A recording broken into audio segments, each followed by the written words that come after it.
Edwards gets the kill. Tampa Bay Damage, one of the huge favorites now. The clean run through the bracket of death. Arslan all the way on to Spa's side of the field in the first 15 seconds. Yeah, everyone's always got a chance. We've got the great equalizer. Here we go. Jacob Evers, he's going to go coast to coast. He's going to stitch up Dr. C.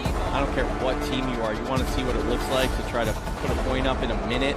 It's a good example of how it's done.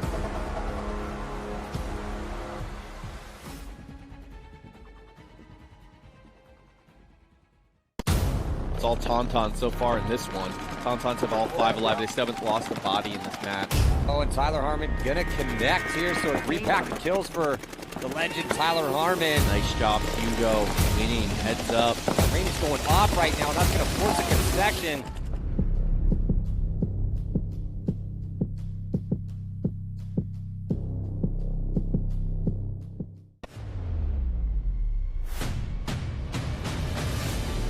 On 3 advantage X Factor.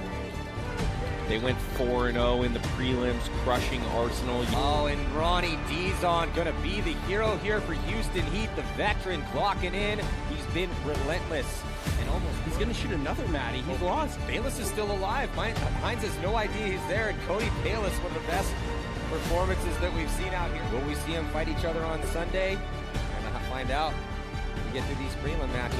What a game.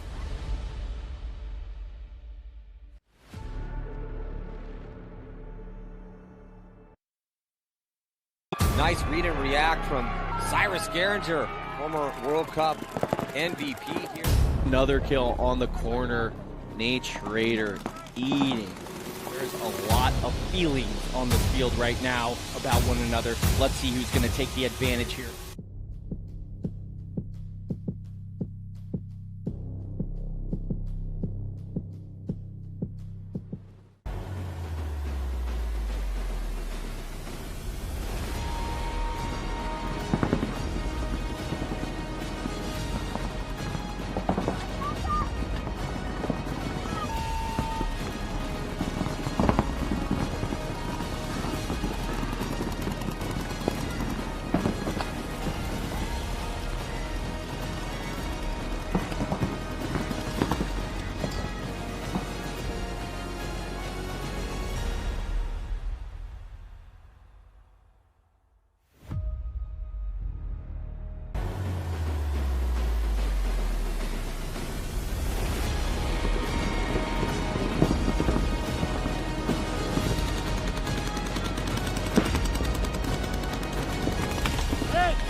Run through the bracket of death.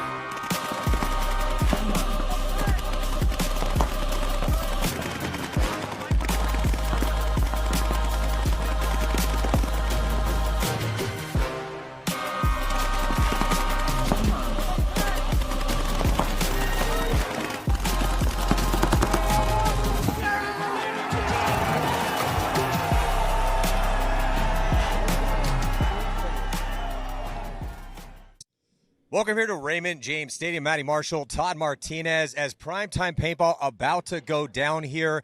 And this is the best center court we've ever had. Can't wait to see. We're going to kick the season off with a triple stack of awesome matchups. Some of the best teams that we have in the game, Todd. We're starting off with Legion taking on Damage and Impact also taking on the Tauntauns. Let's start with that Impact and Tauntauns matchup. Based on this layout, what we saw last year, changes in the offseason, what do you think we're going to see here in this first battle of the 2026 Major League Paintball season? Oh, man, the Tauntauns were a menace last year, but the loss of Konstantin Fedorov, I think, is going to be a huge deal for them. Impact, on the other hand, absolutely loaded up this offseason with all the new pickups they got, bringing over Connor Kelly, LJ Parrish, already stacked with Tyler Harmon, Rainey Stanzak from the year before. I think they're going to be a really hard team to beat this year. And Impact came off of last season really looking absolutely solid towards the end of the year. They got a win last season with that stack roster, and yeah, some changes. That's kind of the big question as we're, kind of having to thoroughly discuss these teams here in the lead up to primetime paintball. So stick around. It's coming out, again, 7 o'clock here. Should be coming up shortly.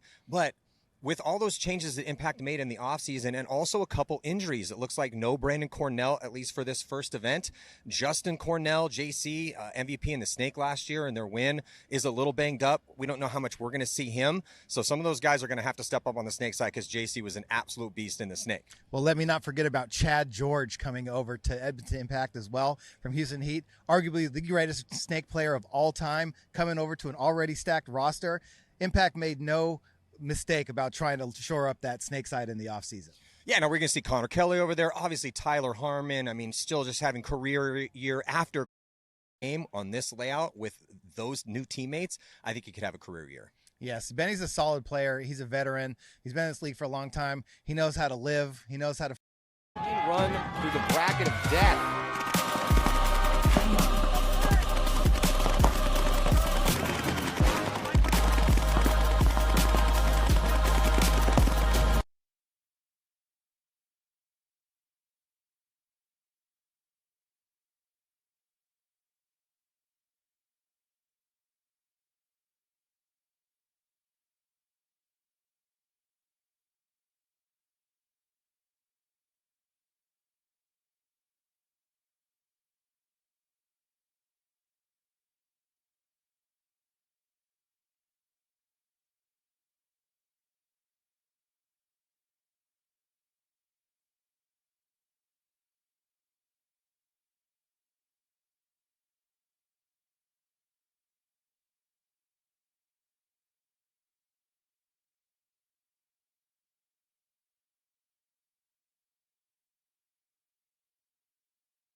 Run through the bracket of death.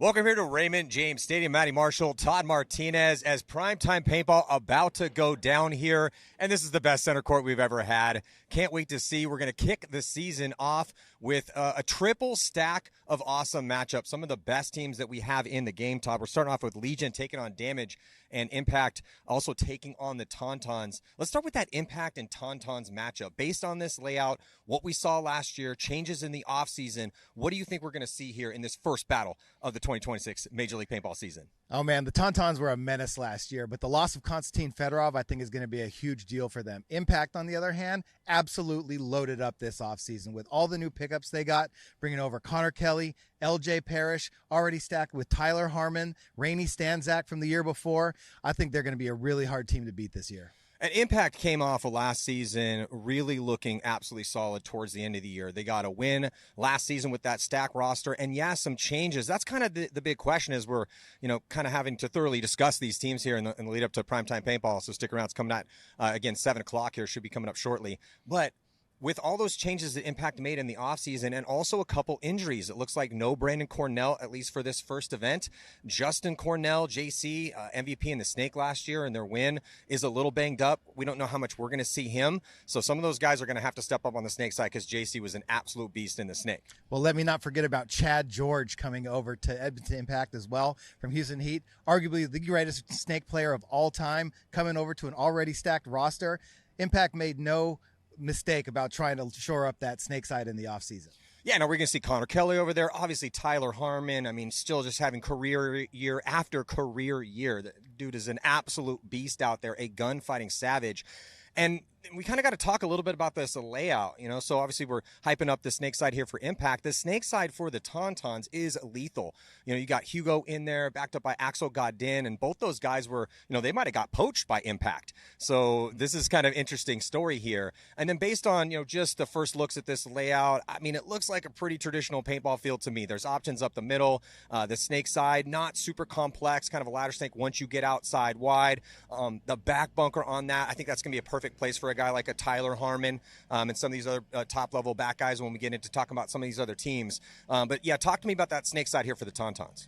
Well, when you have Axel and Hugo, the 1-2 combo for the Tauntauns over there on the snake side, it's really hard to deal with those guys. They're both small, fast, aggressive, great gunfighters, great communicators. Both of those guys are the complete package. And when you have a field layout like this, getting up the field is way big of an advantage for smaller, faster, quicker guys when you can get up the field and take away those angles really quick. The new Starfish bunker at the 50 over here is going to be a fun one to watch. But I mean, those two guys really set the tone for the Tauntauns every game they play. Yeah, and for the Tauntauns, maybe Thomas Spitzma up the middle as well too for them.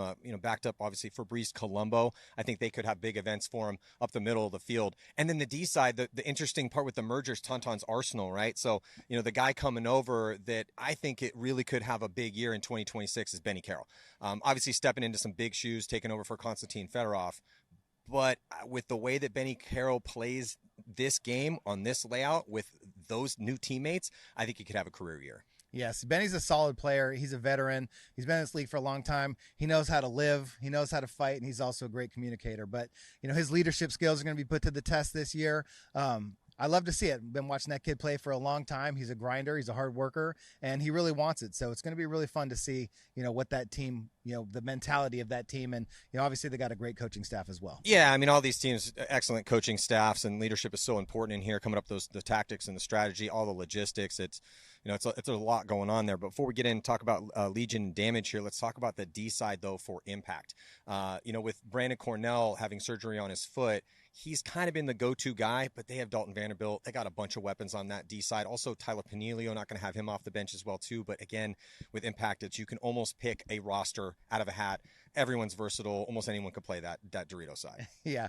I mean, when you have Rainey Stanzak on the team, one of the best minds out there, and, you can literally have Tyler Harmon play anywhere. So, I mean, having Dalton Vanderbilt as your, 1-2 combo with Brandon Cornell, even though he's not here, as, the attack on that Dorito side, like, they never have a shortage of talent. And, worst case scenario, you can put Tyler Harmon anywhere. Rainey's going to hold it down in the back, Nick Laval, and, those snake side guys now, we said obviously loaded, but, the D side over here on this field, I mean, it looks very aggressive as well. Well, let's get into the next game in this set with Red Legion taking on Tampa Bay Damage. Very interesting matchup here. A Legion, very recently series champs, PB Fit, who we'll get to in a little bit. They're going to be playing here in Primetime Paintball as well, too. But they're taking on our defending World Cup champs here. We're in Tampa Bay. We're in Raymond James Stadium. Tampa Bay Damage won the World Cup in dramatic, undefeated fashion at the end of last season, and they haven't changed their roster at all. In fact, Chad Bougere back out of retirement.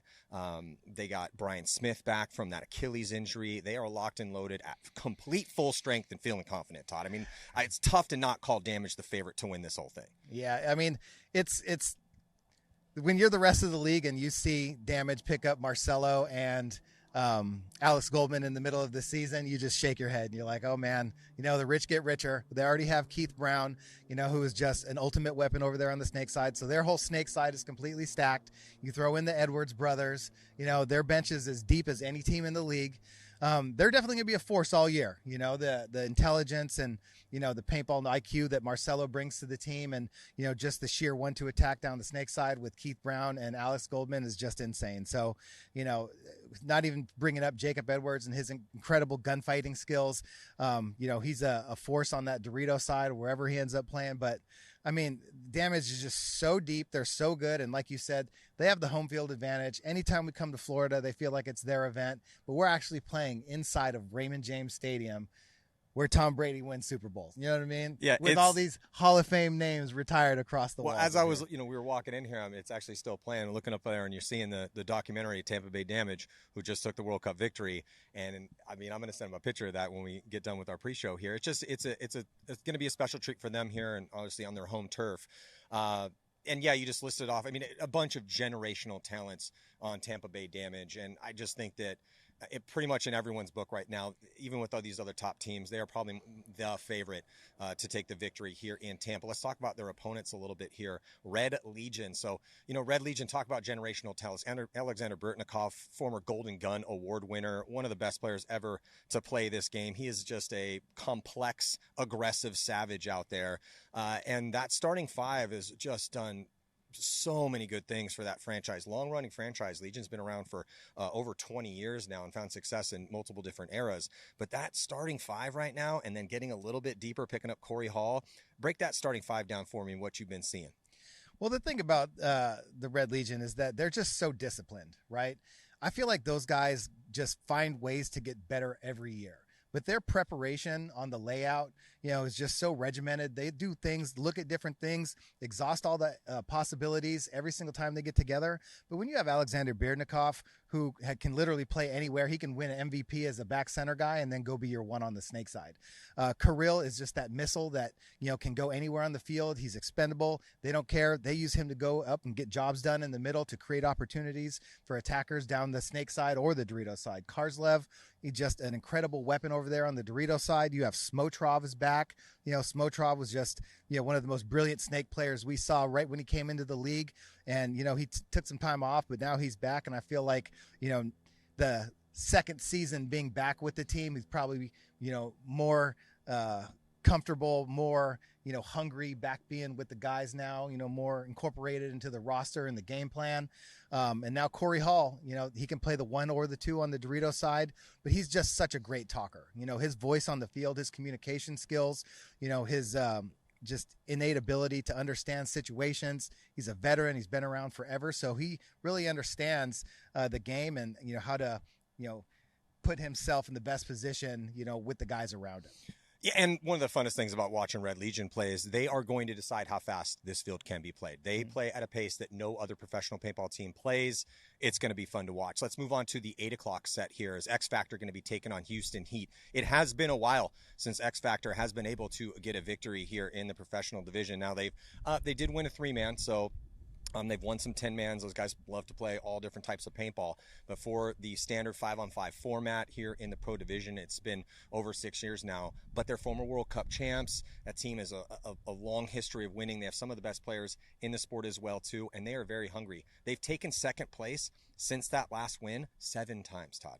And those are just the second places, not even counting the third places. But they're ready for it. And that's a team with great leadership, a great coach, a great owner, and they are stocked with stars as well too. So that's going to be a fun one. Heat, it has a ton of change this year in their roster. So let's start with X Factor. What do you think is going to work for them on this field? I'll start on the snake side. I feel like you just keep knocking on that door. You just keep knocking, keep pressing. They got Billy Bernaccia, right? And Billy is getting a little bit up there in age, but you couldn't tell by looking at the guy. Still got that, that youthful, excitement, in the way that he plays. And he's always excited to get out here and prove himself because, he's been competing against the best for the longest time. You can't mention Alex Goldman and Chad George and Keith Brown without mentioning Billy Bernaccia's name. He's been one of the greats in this league. He's been going at it for a long time, and he's always played one snake, one spot, and that's the snake, right? So, with Billy Bernaccia out there, you always have a chance. You always have, you always know that side of the field is going to be secure. The guys around him, they beefed up. They got Tom Guest back on the team. I feel like that's a great pickup coming back from the Ironman. But, when Archie was playing with Dynasty, he was playing the one on the snake side, and that he can get it done over there as a one. They won a bunch of tournaments with him as the one. If Billy and Archie are going that way together, that's dangerous. I believe no Billy Bernaccia here at the first event for them, so we're going to have to see who else is going to step up to play that spot. But when I look at that backfield and I look at how this field could play, the pickup of Tom Guest, having TJ Danner back there, Cody Bayless unretired, he will be back in the mix on the D side. He had some really good looks for him at the end of last season as well too. The team is primed, very hungry, ready to win across the board. I like their chances out here. Maybe this could be the one here for X Factor. Well, I definitely feel like Archie could step up and play the one. if he wanted to go out there and get it done. But I mean, X Factor wins as a team. Great communication, great shooting on the break, great understanding of scenarios. I feel like they'll be able to put it together. Ryan Brand's a great coach. Yeah, and then with Houston Heat, it's basically a merger of the OG Energy Elite guys, and then with Buffton's kind of coming in, taking over the control of that team, still helped out by the Smith family, retaining. I think the key for Houston Heat is they retain 3 of their core guys. They still have Ronnie Dizon, Mishka Kiesnev, and Ryan Moorhead. Having the triple stack of that OG Heat core, I think is really good for them, because we've seen guys like Betancourt pick up for them, Buffton. Those guys can close games out. They picked up Cody Minkowski. So I like Heat's chances as well, too, here at this event. Are they going to be able to gel fast enough to make it work here, event number 1, 2026? We will see. Yeah, I mean, Heat's always a fun team to watch. It is drastically different now, but, Cody's a veteran pro. He's been in this league for a long time. He can get the job done. But, those 3 that have been playing together for a long time, they're a great core, and, the other guys on the team are going to have to step up. Yeah, and also Heat picking up Rob Velez as well, too. So just a lot of veterans that are kind of coming in, and Rob Velez has been around the league a bit and proven himself. Same with Cody Minkowski. So, again, I really like the lineup for Houston Heat. Big question there is how quickly are they going to be able to get it together? Let's talk about our last here, the matchup. It's going to be 9 o'clock. PB Fit going to be taking on a Seattle Uprising. I think that's a fun one. Uprising, best they've ever done, 3rd place last year, and it doesn't look like Alec Holland is going to be here for them, so that could be a hit to their line. But they're deep with veterans as well, too, and I think finally finding some confidence, making some Sundays last season, earning a bunch of respect, and finally getting on that podium. Yeah, I'm a big fan of that team now, because my boy Tyler Michaud that I played with on Dynasty is the coach of that team. And I felt like he's brought that winning dynamic to the team. And losing Alec Holland for the event is definitely going to be a tough one, because he's the player that's, kind of their leader out there, it seems to me, but that just always winning one-on-ones and putting the team on his back. But, they got a good squad. They play well together. They talk well together, and, they definitely shoot very well on the break. So. Yeah, and new pickup for them, Jonah Rodriguez. He's been with them for a little bit, tried out for Impact, didn't make it, so he will be in the Snake. And with the way this layout is, if he has a good one, they could have a good event. And then Woodward on the D side as well, too. So, and then Nasty Nate Schrader is just impeccable on the attack. So yeah. He's one of the most creative players we have in the professional game. But they're playing PB Fit. And the situation there is that PB Fit, they're the number 1 team in paintball. We're just hyping up Tampa Bay Damage. They're the favorites because they just won the World Cup. And we could have that series title versus World Cup title discussion. But PB Fit heading into this one also going to be on everyone's radar as a big favorite. But the story here, no Trenton Mason for them. So they are missing a big part of their starting 5 here to play this first event. Yeah, I mean, that's sad to hear. Trenton's not here. But I feel like, coming into that first event is always the one where anybody has a chance to come in, right? I feel like the first event is always about who prepared the most. And we know that PB Fit was out there putting in the time, practicing the layout, getting it done in the off season. And, I know that they're going to come in hot here. 100%. They're going to be a hard team not to pick. So you want to see PB Fit out here. They had set expectations for themselves, and their expectations were to win 5 pro events in a season. Which they very much could do that. It's just tough here at the top. And once you get to the top of that mountain, everyone's trying to knock you off, but they know that. They're just creating reasons for the excitement to come into these. Like, no one thinks we have a chance to win. It's like, dude, everyone knows you guys have a chance to win. But they're just stacked. That starting lineup is nasty. Yeah, no Trenton Mason. That's going to give Cyrus Garinger a little bit more playtime. Brody Lukow, he had some good looks for them before he kind of took a step back, probably rerunning that Snake side. But, man, Scott Stewart in the Snake and John Chavez on the D side, and Colt Lukow, he's back at 100% as well, too. Yeah, man, that roster is absolutely nasty, and I'm interested to see how they play this field. In this triple set with all these, top-level pro teams, we're going to get a really good look at the strategy here right out the gate here for Primetime Paintball. Yeah, I'm pretty excited about this. So the stage is set here. Primetime Paintball going down in Raymond James Stadium here. First event of the Major League Paintball season. Let's jump into it. I'm Matty Marshall here with Tom Martinez. This is going to be a good one.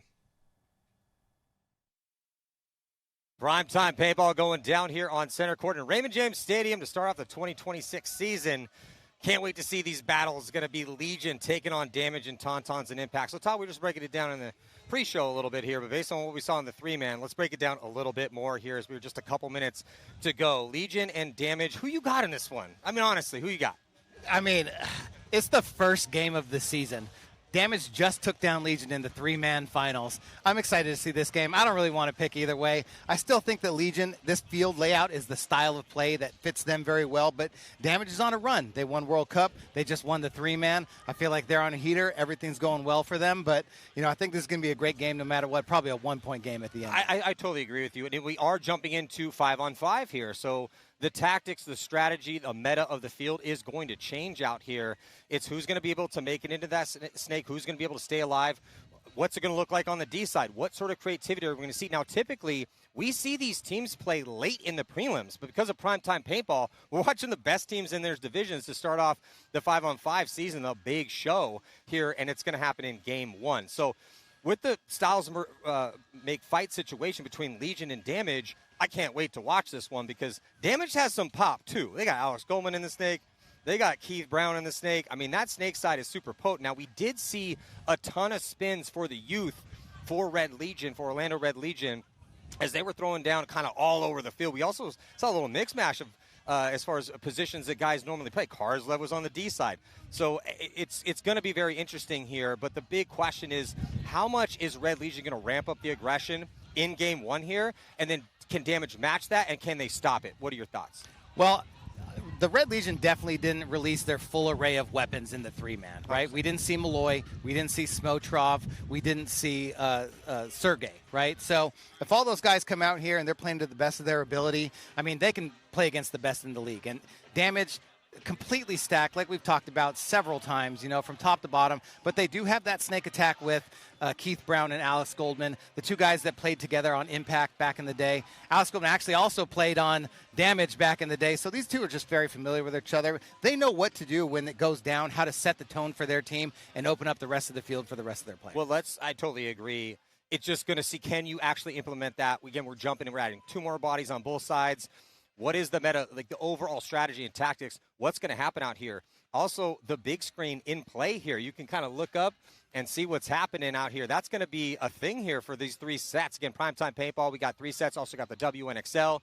They're going to be starting their seed as well, too. A couple minutes go for the start of the first point. Let's jump in. Tauntaun's taking on Impact.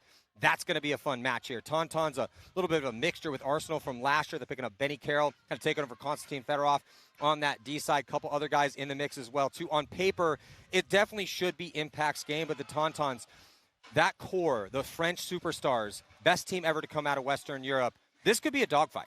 Oh, 100% it's going to be a dogfight. The Tauntauns have shown that with great coaching, great snake play, and a great core of players that have played together for a long time, they can be productive no matter what. Obviously, they lost Konstantin Fedorov, but I know that they're going to figure out a way to get it done. But they play great team paintball. The thing about Impact is that they are stacked from top to bottom, but we only play 5 at a time. Yeah. So which 5 are going to get rolling here off the break, right? What lineup is Dave Baines going to send out? Who is going to go to? How's he going to adjust when things are going good or bad? Is he going to keep sending out 2 lines of guys? I know we've seen him do that in the past, but the Tauntauns are coming with Axel Hard. They're coming with Hugo. Colombo is going to be locking down that back center. Just a solid team of players. I'm looking forward to seeing Colombo and Spitzma up the middle for the Tauntauns. And then what is Benny Carroll going to do? This is a big moment for Benny Carroll. This is hey, you are now here. You are with some top-level guys. What can you bring to the table? Can you actually reproduce with Konstantin Fedorov? We just had the Summit Awards here. Fedorov won Player of the Year. So that's the shoes that Benny Carroll's trying to fill on the D side. And just can't wait to see this battle here. And then with Impact, what package are they going to run? They have so many bodies out here. No Brandon Cornell, but Dalton was phenomenal in the 3-man. Tyler Harmon was on fire as well, too. Chad George has some really good looks on the snake side. Connor Kelly, new pickup for them as well, too. LJ Parrish, are we going to see him on the D side? Is he going to continue to play on the snake side? As we jump into this battle, teams are getting set here. 1 minute. First one is going to be Red Legion and Damage. But yeah, Tauntauns and Impact, I think you still have to edge towards Impact as far as favorites are concerned. In that Red Legion and Damage, I think you got to edge a little bit towards Damage because they just came off a 3-man victory, a World Cup victory. That roster is essentially unchanged other than the return of Chad Bougier, who had a bunch of awesome spins out there in the 3-man. But the stage is set here, about to jump into primetime paintball. Can't wait to see this first one here. Hey, you know that the Russians want to come out and set the tone right off the rip, right? They come out here and they experiment a little bit in the three-man, but they really want to show you. They want to come out that first game and put a win on the board. That's what's the most important thing here. And if they're playing their primetime games here in Raymond James Stadium, under the lights, in front of the crowd, after the Hall of Icons ceremony and all the Icon Awards, you want to come out here and play your best no matter what. So we're going to get the best paintball out of the best teams in the league right off the rip. Looks like Brian Smith going to be getting a start coming off that Achilles surgery. Alex Goldman, the Edwards brothers, and Chris Shear going to be the starting lineup here from our world champs, Tampa Bay Damage, as the crowd now filling up here and everyone getting excited for the start of the 2026 season here as the five-man battle is about to go down. Legion, the return of Sergey, he's out there ready to go. And it looks like, yeah, that stud starting five here for Orlando Red Legion. Going to kick off point number one. And on the break, heading into the snake. And it looks like the Legion's going to get a kill out of the back center off the break. There goes Jason Edwards, and he's going to get a penalty. Looks like Chris Shear's going to get pulled on that. Good shooting off the break by Orlando Red Legion, but they're going to lose Sergey and Kirill. Give those two bodies right back, 3-on-3 situations. Good thing that both teams practice this scenario all day. It looked like a great start here, unfortunately, for Red Legion, but then throwing some bodies, but then another body getting thrown away here for damage. So it's getting gritty here in point number one. Yeah, Jacob walked off, and then looked like Alex Goldman tried to make a move on the snake side, but got popped heads up by the new pickup for Hara. Red Legion, Lopez Hara. jersey, yeah. So that is not Lopez. Hara jersey didn't show up for him, and I heard a lot of good things about him coming from the coaching staff, Todd. You know, they take advanced metrics on Red Legion. They got a big training camp out here in Tampa, actually, and he was having some good spins, so they give him a start. Ends up working out for him. So jumping into first point here is Edmonton Impact taking on Tauntaun's Arsenal. Tauntaun's Arsenal rocking those traditional orange jerseys. And you see Hara there on the replay on the Jumbotron coming into Damage's Snake 2, getting a kill across the field. Immediate production. He is pumped. 10 seconds to go. We see the replay there. Hara on the first spin he gets, contributing. Hugo Verhage is going to go snake off the break, and it looks like they're going to try to spin Spitzma to the brick off the break, and he gets taken out. Chad George getting a spin for impact. He gets bounced, no, actually taken out. So a bloody break for both squads. It's going to be a 4-on-3 situation here in favor of the Tauntauns. Two big kills for the Tauntauns, getting Tyler Harmon and Chad George off the field. Dalton, though, able to take D4 pretty quickly. Zach Yakimek also alive at the brick, and then Rainey Stanzik in the back center. Rainey Stanzik having a conversation over here with Zach Yakimek, going to try and help him out by filling out to the snake side corner there on the screen. You see Hugo Verhage. Have a breakout player of the year. Hugo Verhage is into snake 3. Rainey Stanzik talking it up with Zach. Dalton on the island on the D side, and still in this 3-on-4 situation. Point number 1. Tauntauns in snake 3, now the snake corner. And it looks like Dorito won. Rainey going to move into the snake here. Untouched, no pressure at all for Rainey Stanzik. Oh, did he catch him? He did. Rainey Stanzik with a huge kill down the sideline. Caught Hugo sleeping. That's going to even up the count. Rainey Stanzik trying to get another kill on the Dorito 1 from the inside of snake 2. Zach Yakimek at the big brick on the snake side, gunfighting with the Dorito. That's Axel Godin over there in the Dorito 3. Yeah, Todd, as we were looking at the battles on the snake side, Dalton able to improve his position to get the 50-yard line on the snake, or on the D side as well, too. So it's looking pretty solid here as far as position is concerned for Impact. They have a little bit of momentum getting that kill on Hugo. Tauntaun's going to have to try to figure this one out. Yeah, we've seen the Tauntauns all last year in these situations. Play smart, play tight, communicate, and try and work these counts back. But right now, good field position for Rainey Stanzik over here on the snake side. Got the whole snake side open to himself. Yeah, and being patient in here. I was wondering when we hit the 5-on-5 battles and we saw what was going down in the 3-on-3 is a little quicker to go. Axel on that D side here in point number 1 for the Tauntauns. Dalton Vanderbilt leaning out the backside of that 50 Dorito. Looking on the inside, trying to find bodies. Communication, utmost importance here in point one.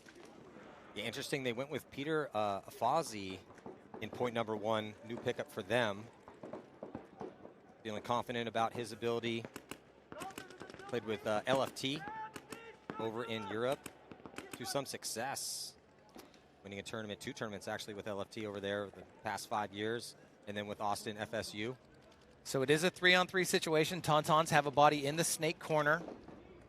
In that mini wall on the Dorito side. And Axel Godin is in that Dorito 3. Rainey Stanzak now in the 50 on the snake side with Zach Yakimek watching over him in the big brick. And then Todd, here on your screen, you see the French legend, Colombo, back corner, tucked in as tight as he possibly can, communicating cross field here with his boys. So a double stack of bodies for Tauntaun's Arsenal on that D side. And just Colombo by himself on the snake side on an island. So better crossfield spread here currently with Dalton Vanderbilt and Rainey Stanzik at those new Starfish bunkers at the 50-yard line on both sides. Zach Yakimek popping the top from the brick. Ooh, almost gets caught.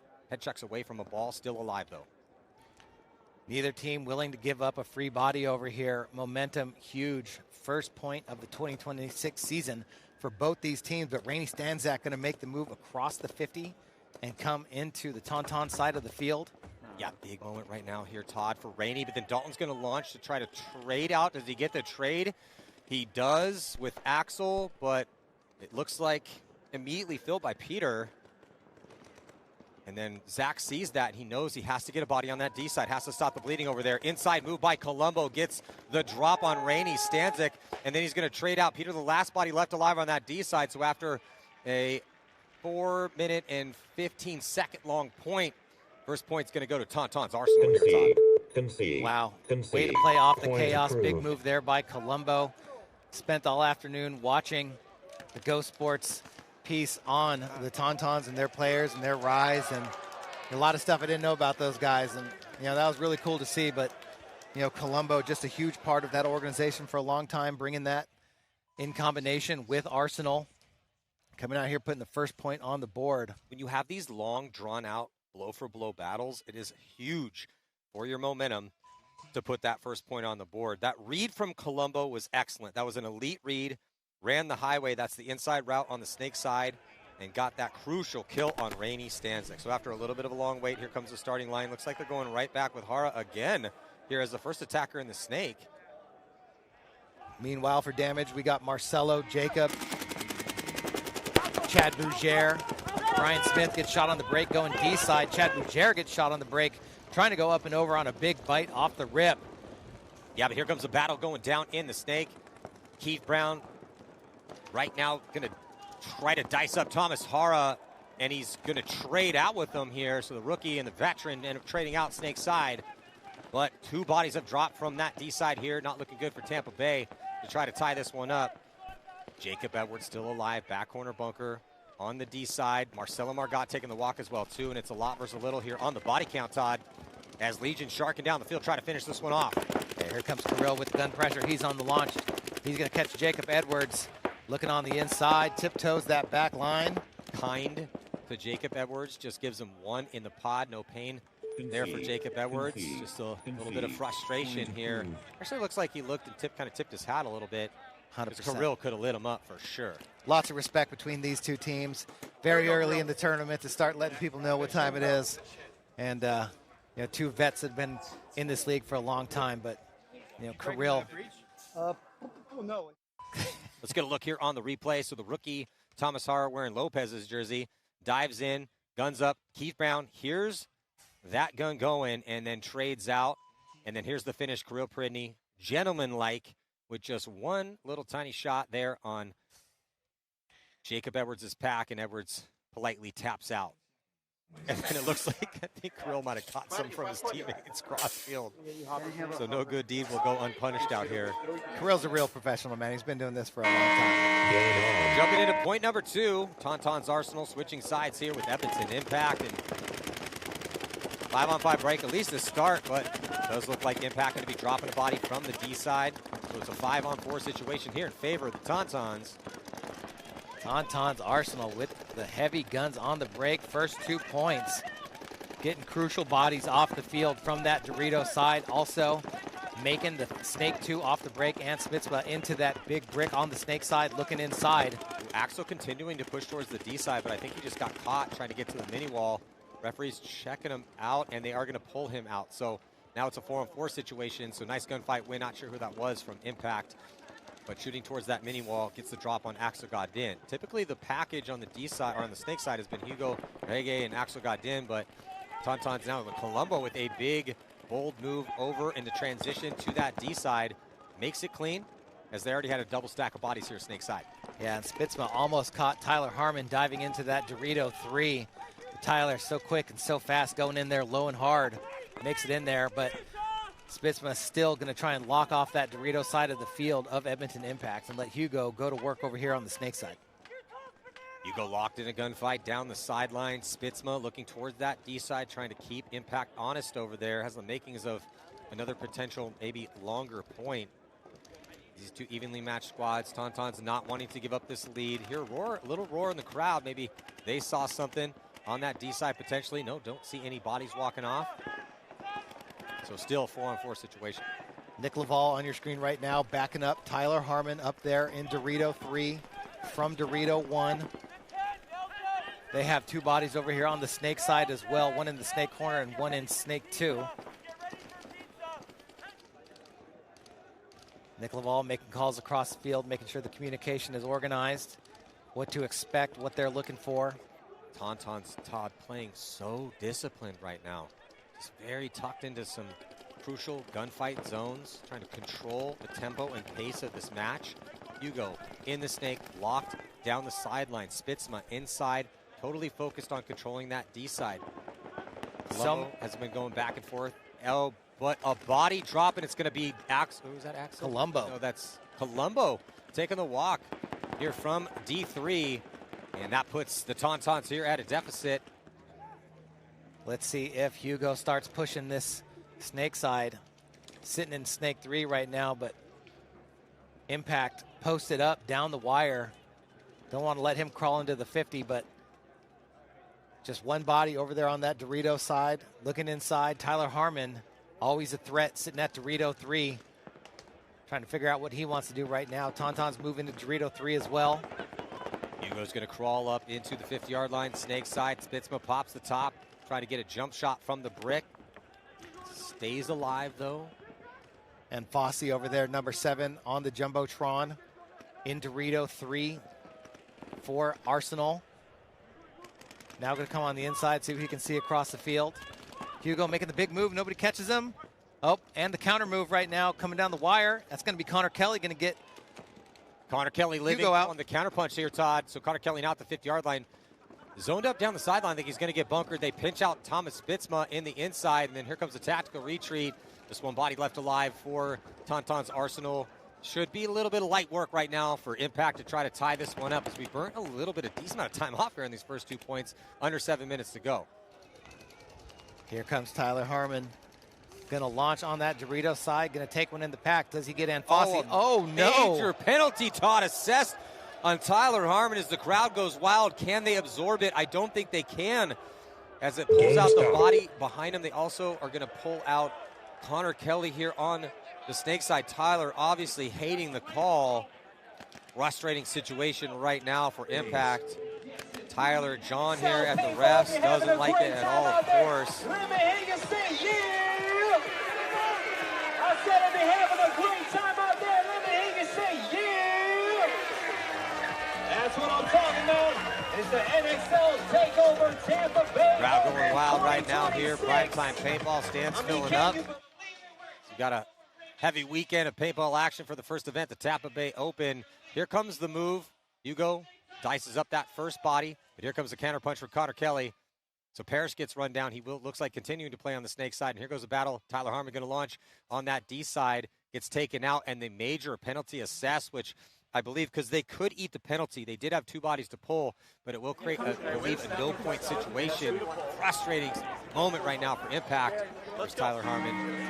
Where the pits have been packed up and into this next point. With a 2-point lead here, Legion Damage, our World Cup champs, they need to answer, but Todd loses 2 bodies on the break. Maddie, I cannot stress the importance of having Sergei Solnyshkov on the field. He is so deadly with the gun. 2 bodies walking off that Dorito side right off the rip once again.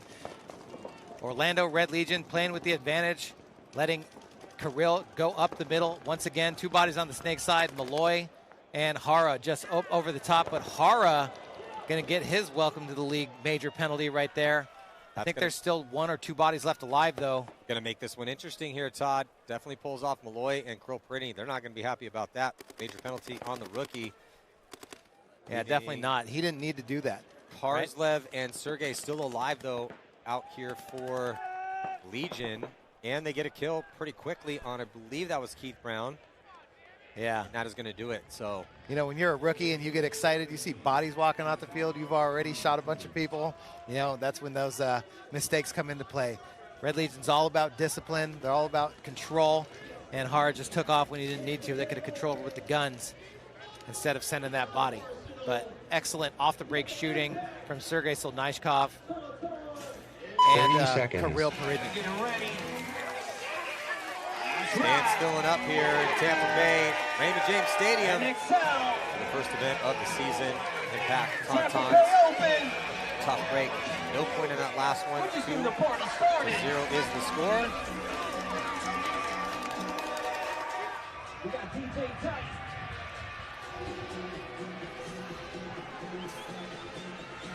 Tauntaun.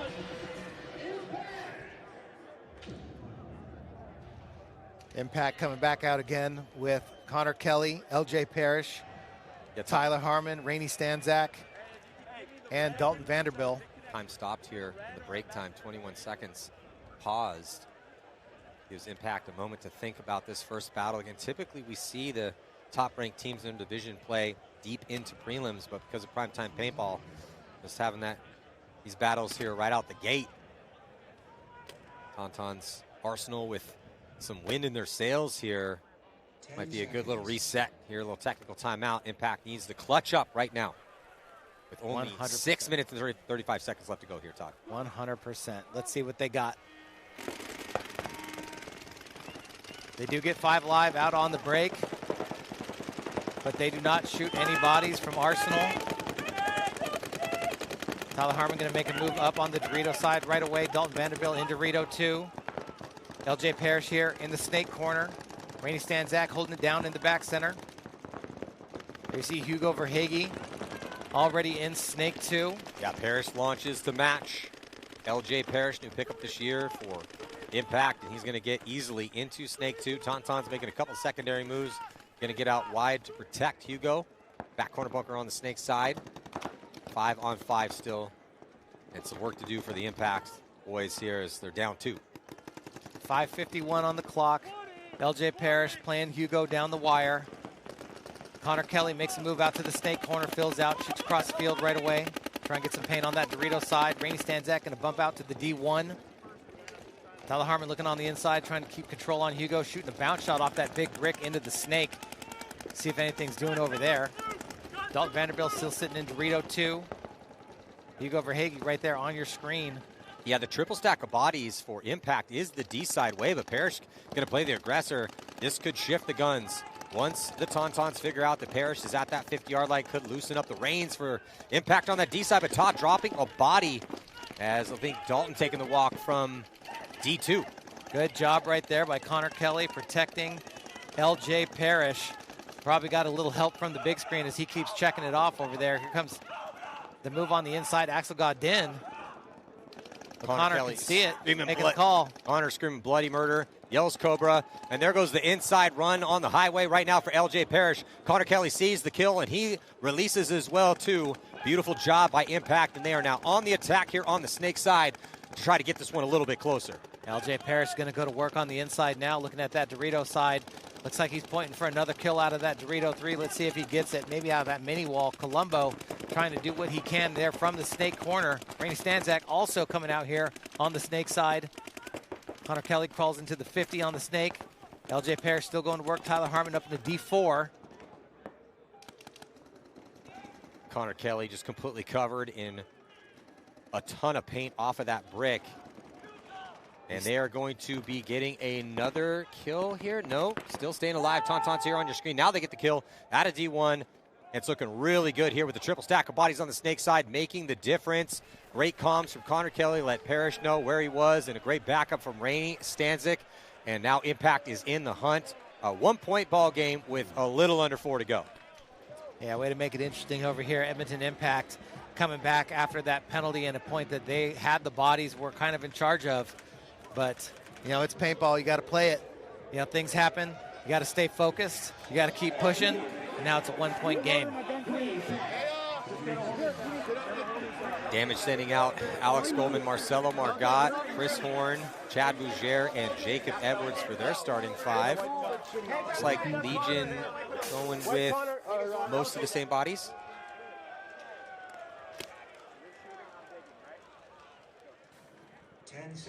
Yep. I mean, if it ain't broke, why fix it, right? Red Legion. See if they send it again. Yeah, they're going to put Hara in again. Man, Thomas Hara getting a ton of spins out here. Yeah. And he's going to make it to the Snake on the break.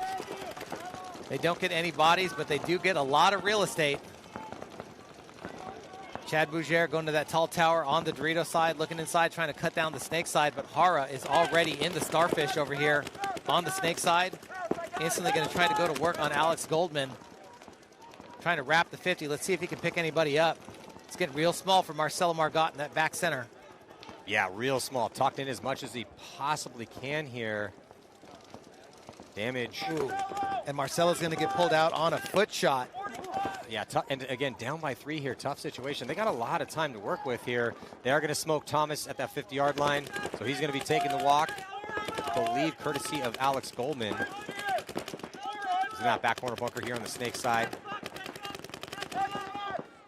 Yeah, when it comes to these situations, you're up 3 points. There is a ton of time on the clock. You're looking for kills, but you got to maintain that body advantage. Karslev going into the 50 on the Dorito side.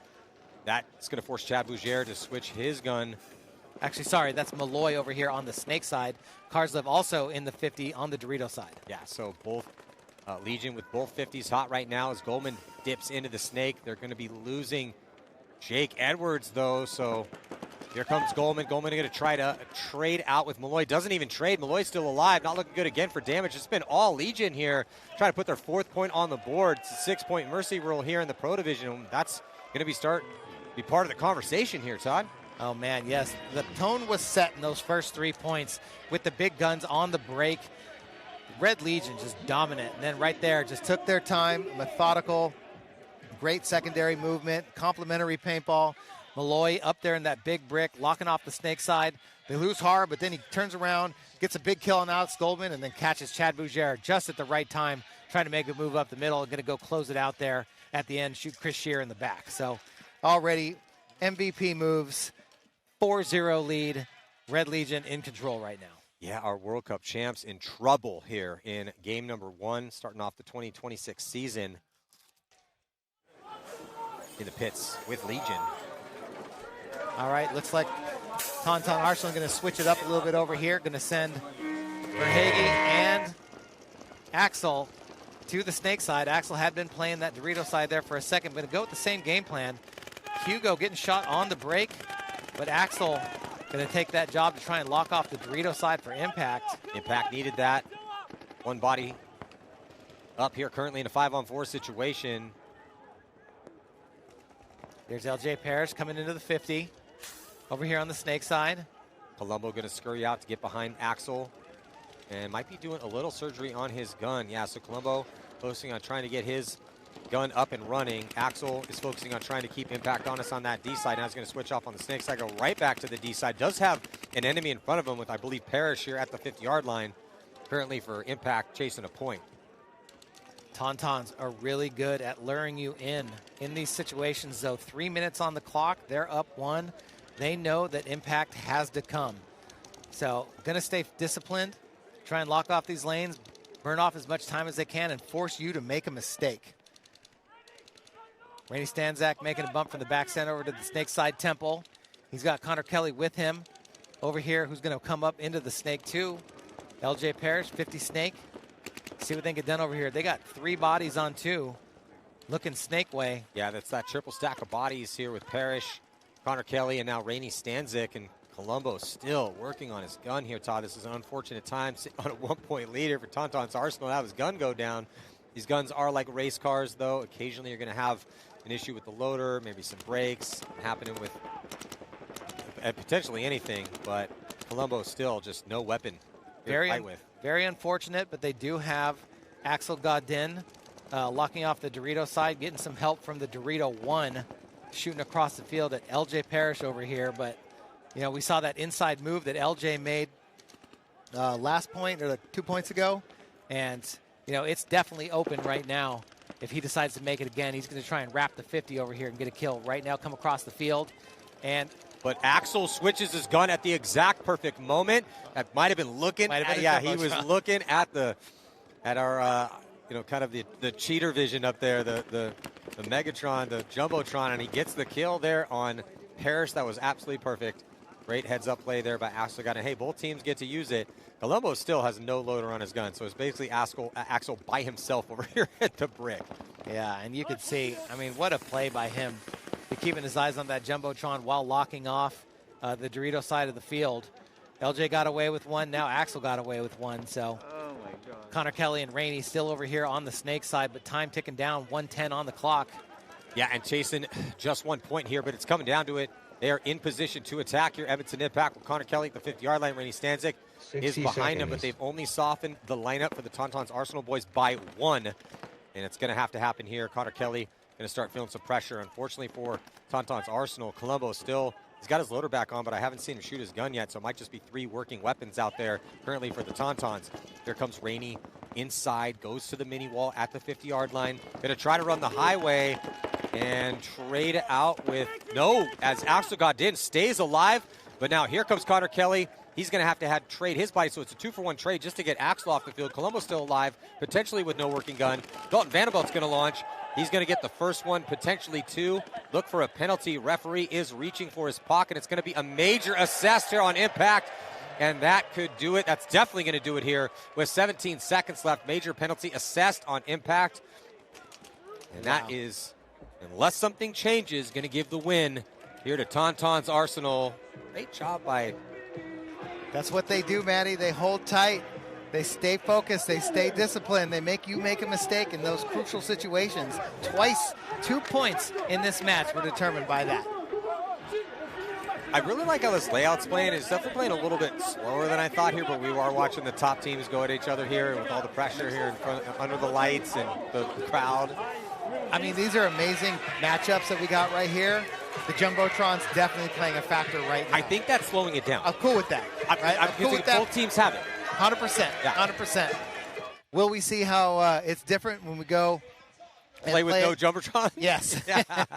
Yeah, so you see there, Axel looked up, saw that the move was being made on him. But it was a 2-for-1 trade here. Actually a 3-for-1 trade to try to get Axel off the field. Yeah, and Colombo had no gun the whole time. All he's doing is staying tight, screaming. If there hadn't been a penalty, it would have been a one-on-one, and Colombo didn't have a gun. Yeah, that's not exactly textbook paintball here, but got to throw the textbook out sometimes when you have a giant screen that you can look at, kind of telegraphing moves. But hey, it's primetime paintball, baby. We're trying to entertain some people out here. Tauntaun's getting good reads at it. Speaking about getting good reads, Red Legion looking outstanding here. So much more time left in this one here. Is going to go out on a limb and say this one's going to X-Ball, meaning 2 minutes in between points. 100%. Yeah, Legion just handling business, damage, scratching their heads here in frustration. See if Keith Brown can get things going with Ryan Smith, Marcelo Margot. And as we pan out, who else do they got? Chad Bougier and Jacob Edwards. Here's the starting 5. Still Big Goose Egg currently here for Tampa Bay in front of their hometown crowd. And it looks like Hara's finally going to get subbed out. And Malloy's going to head into the snake head first with Justin Rabikoff backing him up. But Kirill is going to get picked off on the break. Malloy into the 50 snake. One body down for the Red Legion, but they still have Sergey and Karslev over there on the Dorito side. And good field position over here on the snake side. Yeah, and they're sitting on a sizable lead, so it would be ideal here after taking the solid position in the snake to give him some overwatch with Justin Rabikoff, talking it up and shooting over Malloy's head. and then get in good positions on the D side and just start to burn time off the clock. Yeah, we'd love a mercy point rule win, but most importantly, just get that W. Here comes Justin Rabikoff up the field, going to come in and support Malloy from the big brick. Good spot to be at. He can see the lane coming down the highway and just let Malloy go to work. As Malloy pops the top, tries to shoot the brick. Getting real small in the back center for damage, though. Probably Marcelo Margot back there. Unless that's Jason Edwards. Nope, Marcelo Margot as he's going to fill out. But Karslev going to get a minor penalty. Get 2 bodies pulled to see if Justin Rabikoff can get a body off that Dorito side. Nope. Damage into the 50. J-Rab gets shot. And it looks like Malloy's going to get shot. All in one fell swoop right there. Yeah, penalty. Rough one here for Karslev on that D side. As Damage taking full advantage of the situation. And now they're going to pull within 3. Still 9:14 to go. They got a lot of time to work with. And finally putting their first point on the board. Got to be feeling pretty good about that. Coming back out here. Impact, 17 seconds left. Yeah, Most Damage likely needed scores. Yeah, most likely score is going to be Damage absolutely needed this one. We're in the pits here currently with Damage. Impact, I think the ship has sailed. No pun intended. Well, actually pun intended. He's got a giant pirate ship up there. But for Impact, a little too late here. Just 17 seconds to work with. So are they going to full send it here, or are we just going to absorb that 2-point loss? I think, well, the rules changed. I can't tell you what they are off the top of my head, but the point differential, it's not margin the anymore. tiebreaker is not margin anymore. So, which I like. I do like the new rules. So we'll see. But always a little excitement's good at the end there, playing with 4 bodies. They do full send. There goes Chad George. Taking off, trying to cut through the middle of the field. He's looking like he's going to get 1 or 2. They do lose Rainey Stanzik. And here comes the second push from Nick Laval. Checks his pack. But the referee's calling him out, so that's probably going to be a major here on Nick Laval. Yeah, major penalty going to be assessed as time expires. Don't know if that's going to change the outcome here as far as the score is concerned. It's definitely not changing the who's winning this game outcome. It will be Tauntaun's Arsenal emerging as a favorite here in this division. Take down Impact. So Tauntaun's Pugs in the pits here. What a great start for their new journey. Again, merging with Arsenal, picking up a couple new bodies. The core is the same. Pascal, their coach, doing such a good job. Gotta feel good for him to step up, play the #1 seed in their division. And they are now the #1 seed in this division. Definitely in the driver's seat after that one. I feel like the way that they played the field, it was a good strategy. It definitely worked early. It helped them lock up those points late. But, a really good team at making adjustments. That they have 3, 4 more options in the bag as well. All these teams that are playing in this bracket right now, they all have multiple options in the bag. It's when are they tested that they need to pull those out, right? You never want to show everything right off the rip. You always want to play that game and try and save as much as you possibly can for later in the event. 10 seconds. Well, Impact's still in this tournament. If they win out, go 3-1, still should be able to move it on to Sunday here. Damage, though, they got some work to do. Signs of life from them as they put that first point up, and they got a lot of time to work with here as they're going to double up that back center. But Marcelo Margot going to be taking the walk. There's Brian Smith back there. They shoot a body on the break. They did. So it's going to be a 4-on-4 situation. Yeah, Hara. Hara taking the walk. Oh, but then another by Chad Bougere comes walking off the Dorito side. So Smith and Bougere both coming off the Dorito side for damage. Along with Marcelo, so just 2 bodies left alive now for damage. And Justin Rabikoff there in the back center helping the Red Legion push down that Dorito side. Looks like Sergey's on the inside, but I don't think he saw Keith Brown sneak into the snake and now into the 50. But Karslev, he's going to go to the 50 Dorito. See if Keith Brown can spin this from the other side. Yeah, Keith Brown could be a difference maker here, but he pops the top and he gets taken out trying to push the issue. And here comes the finish from the middle as Jacob Edwards, last pair left alive. Let's see how kind Sergey is. Not very kind, goes head hunting a little trade. Ends up going to the ground, though, in the trade. It's not going to matter. Stacking up points right now. Legion up by 4, 8:32 on the clock. 2 minutes in between points at the conclusion of that last match, though. So they haven't even pulled Smotrov off the bench yet.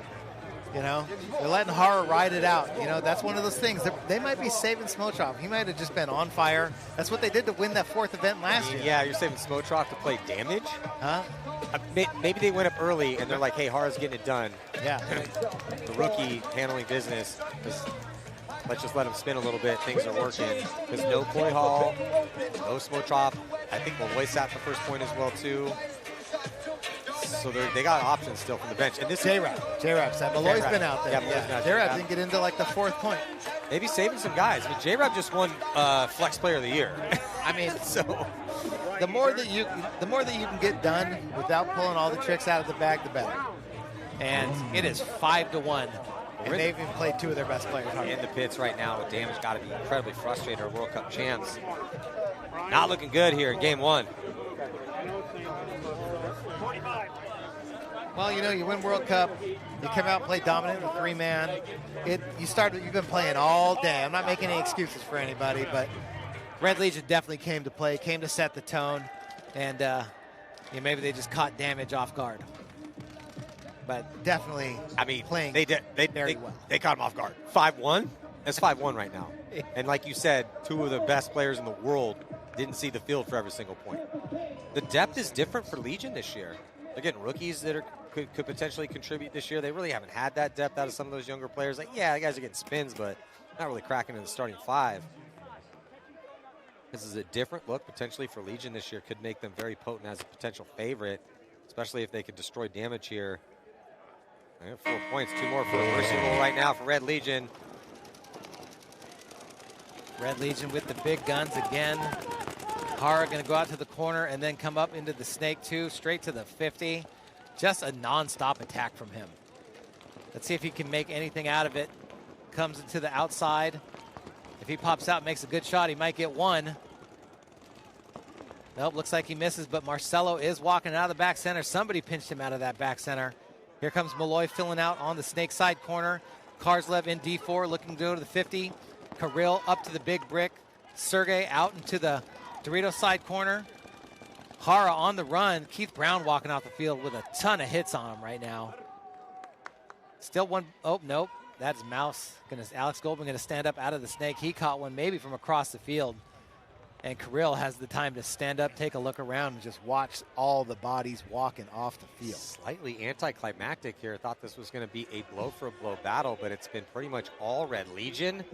1 point away from a Mercy Rule win to move us on here in primetime paintball. Next set will be San Antonio X Factor taking on Houston Heat, also the Femme Fatales and Dallas Vibe, which is essentially a rematch from the 3 versus 3 battle in the finals. Dallas Vibe taking the victory there. We'll see how they do 5 versus 5.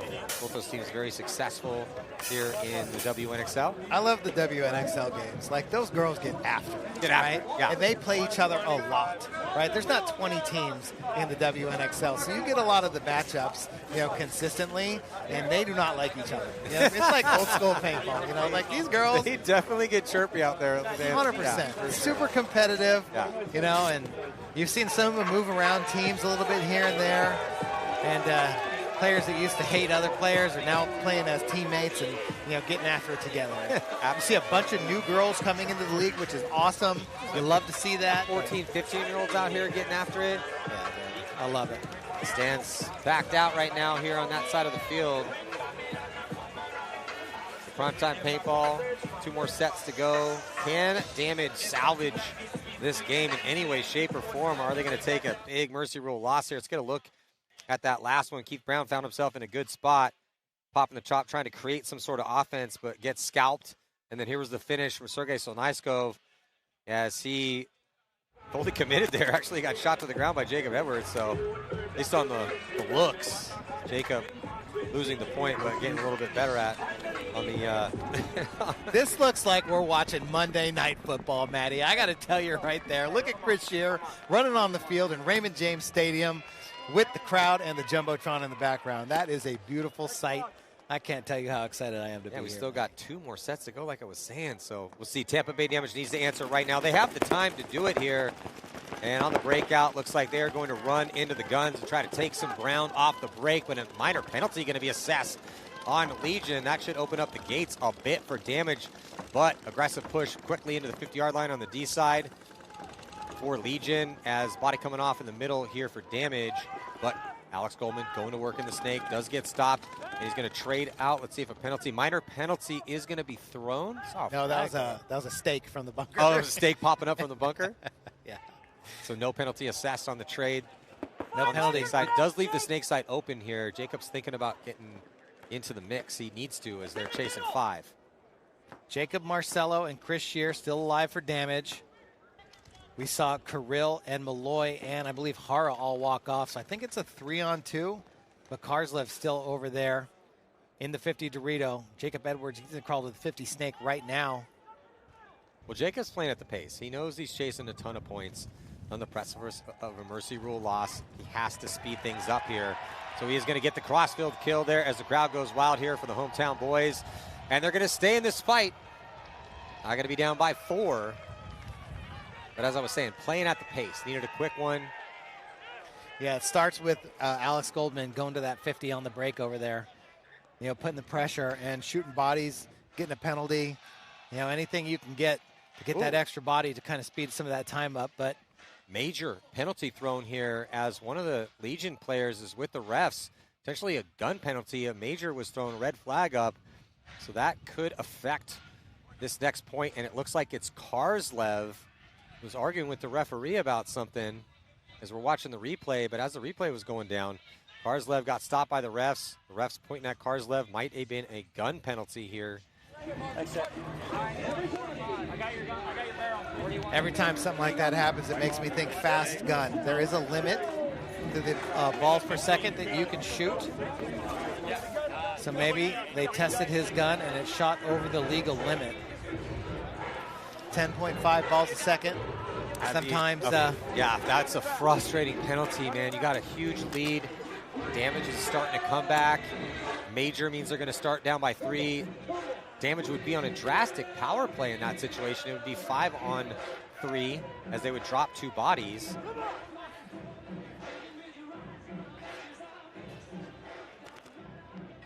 Maybe we can get Bree down on the sidelines to go and see what the what that penalty was actually for.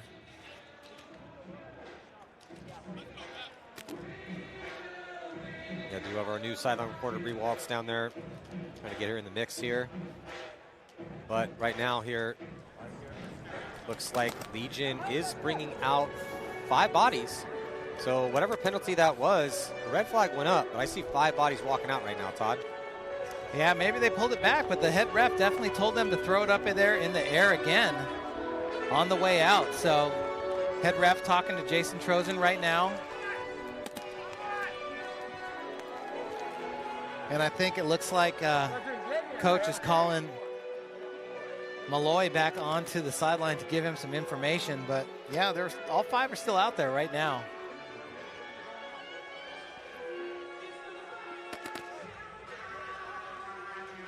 Alex Goldman, Jacob Edwards, Marcelo Margot, Chris Shear, and Brian Smith.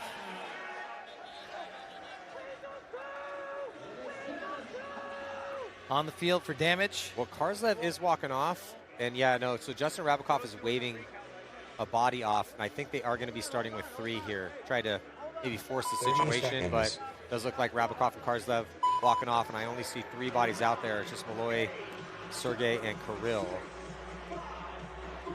Would be a big boost to the chances here for Tampa Bay if they could make it work here to put another point on the board.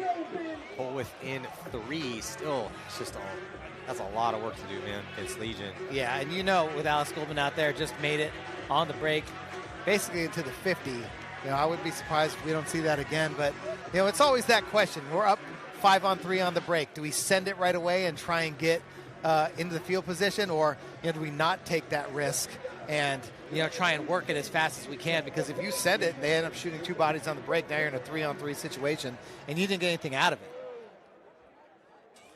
Legion has been so good at this over the years. If you win a 3-on-5, you absolutely crush and demoralize your opponents mentally. So even if you're still chasing a ton of points, could be a potential historic comeback right now for Red Legion on the breakout. See if Tampa Bay Damage can take advantage of this full-on 5-on-3 power play. They do get the shot on Malloy. Legion's not going to concede the point. They're just going to try to burn as much time off this clock as possible with these two bodies. Looking at 5 for Damage. Damage hunting up the middle, trying to definitely think they know where he is. Yeah, he definitely comes around, smokes up Kirill Feridny. Does get diced up by Sergey Sonaisko, but it's just Sergey left in the Aztec here towards the Snake side. He's going to do a desperation run out wide. Makes it clean, though. It's going to burn a little bit more time off the clock. Every second precious right now for Legion and for Damage. Oh, gets another kill. That's a 2-pack here for Sergey, as Damage is just going one at a time into the gun of Sergey Sonaisko, but finally able to pinch him out. So they do squander a little bit of time here on the power play, but not much. Down by 3, 5:35. That is absolutely possible. Yeah, and that's how one bad penalty, can turn the tides here. But still waiting to find out what that call was for. Yeah, gun penalty. Too fast, hot gun. Did a ref hear it?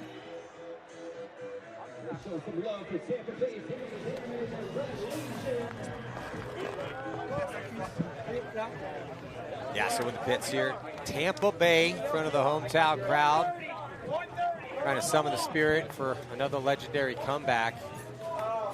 Big part of that could be Alex Goldman. Look for him to go again and again. Snake side here. I wouldn't be surprised if they run Keith and Alex Goldman at the same time.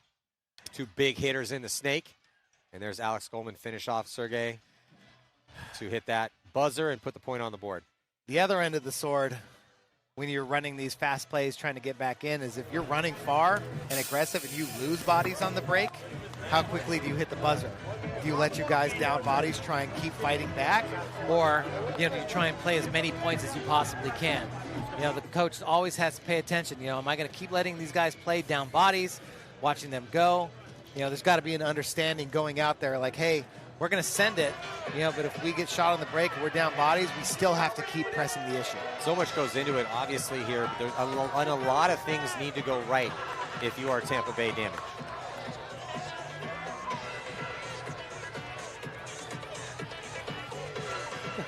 LJ Parrish is not happy about the he's so mad.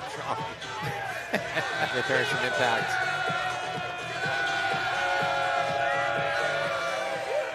If it went their way, they would have been stoked on it. Yeah. I love LJ. He'll ride and die for you. He's one of those guys. Under 5'5", GQ model of the year. But caught Jumbotron watching as well.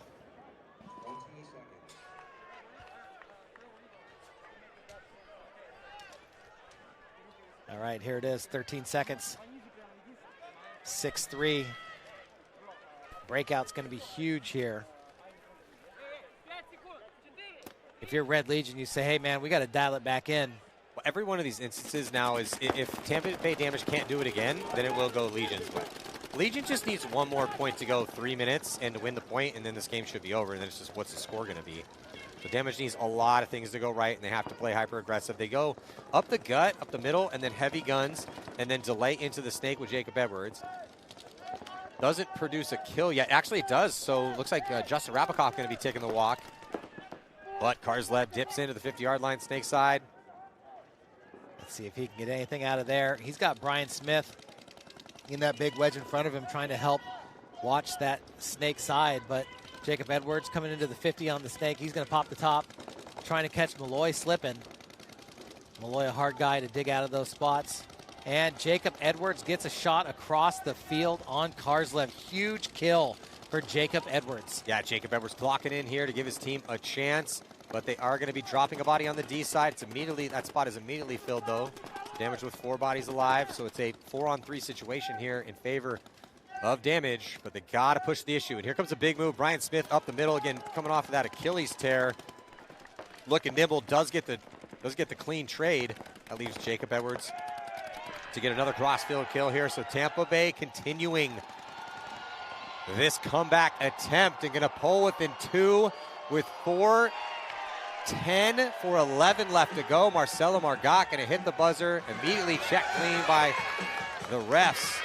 And we got ourselves a better game right now, Todd. The momentum is absolutely shifting here to Damage. Yeah. Both of these teams have been in a million of these games, though. You know, they don't know what it takes. They're both having the conversations. Red Legion is like, hey, we just got to get one. You know, we just got to get one. We got to get a run stopper, right? They just went on a big run to open up the game. Now they just got to get one, you know, to stop the momentum of Tampa Bay Damage. Tampa Bay Damage is like, hey, keep pushing, keep riding, keep believing. You know, let's go out there and do this together.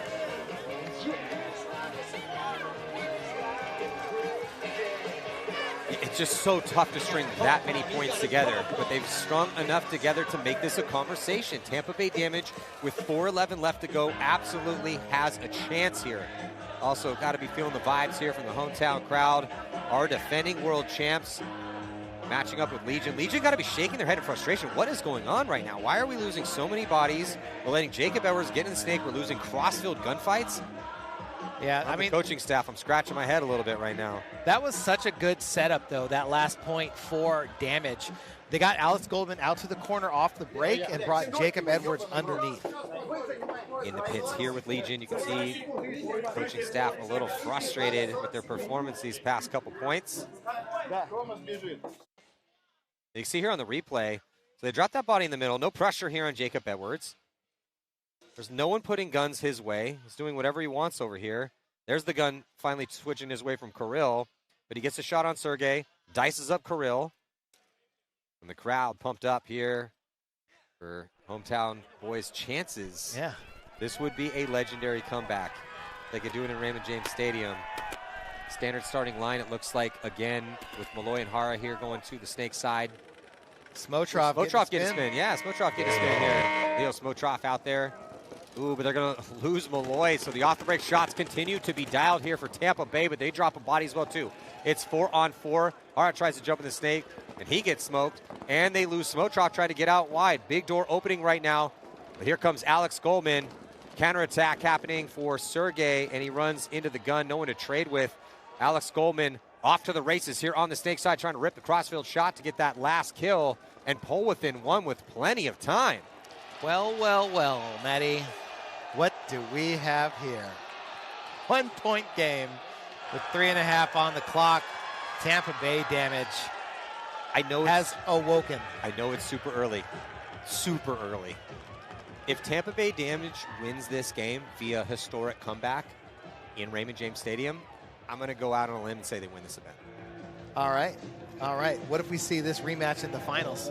Could be. We've already seen it in the finals at the 3-man. It's possible. Ripped it off, come here right at the beginning. Anyone that's ever been a part of a nasty, insane, you're on the precipice of a mercy rule loss, comeback victory with a bunch of experienced vets like these guys coming off a World Cup win, playing inside the stadium, all of the signs are pointing towards Tampa Bay Damage dominating at this tournament if they can pull off this win. However, still down by 1. Again, all Legion needs is just another 2.5-minute long point and another point on the board. And even though, yeah, cool story, but a little just not enough type situation here. This is why you have to close the door when you have the opportunity. Can't let a team like Damage get a little motion, start feeling themselves, come get back in this game. And you know what else?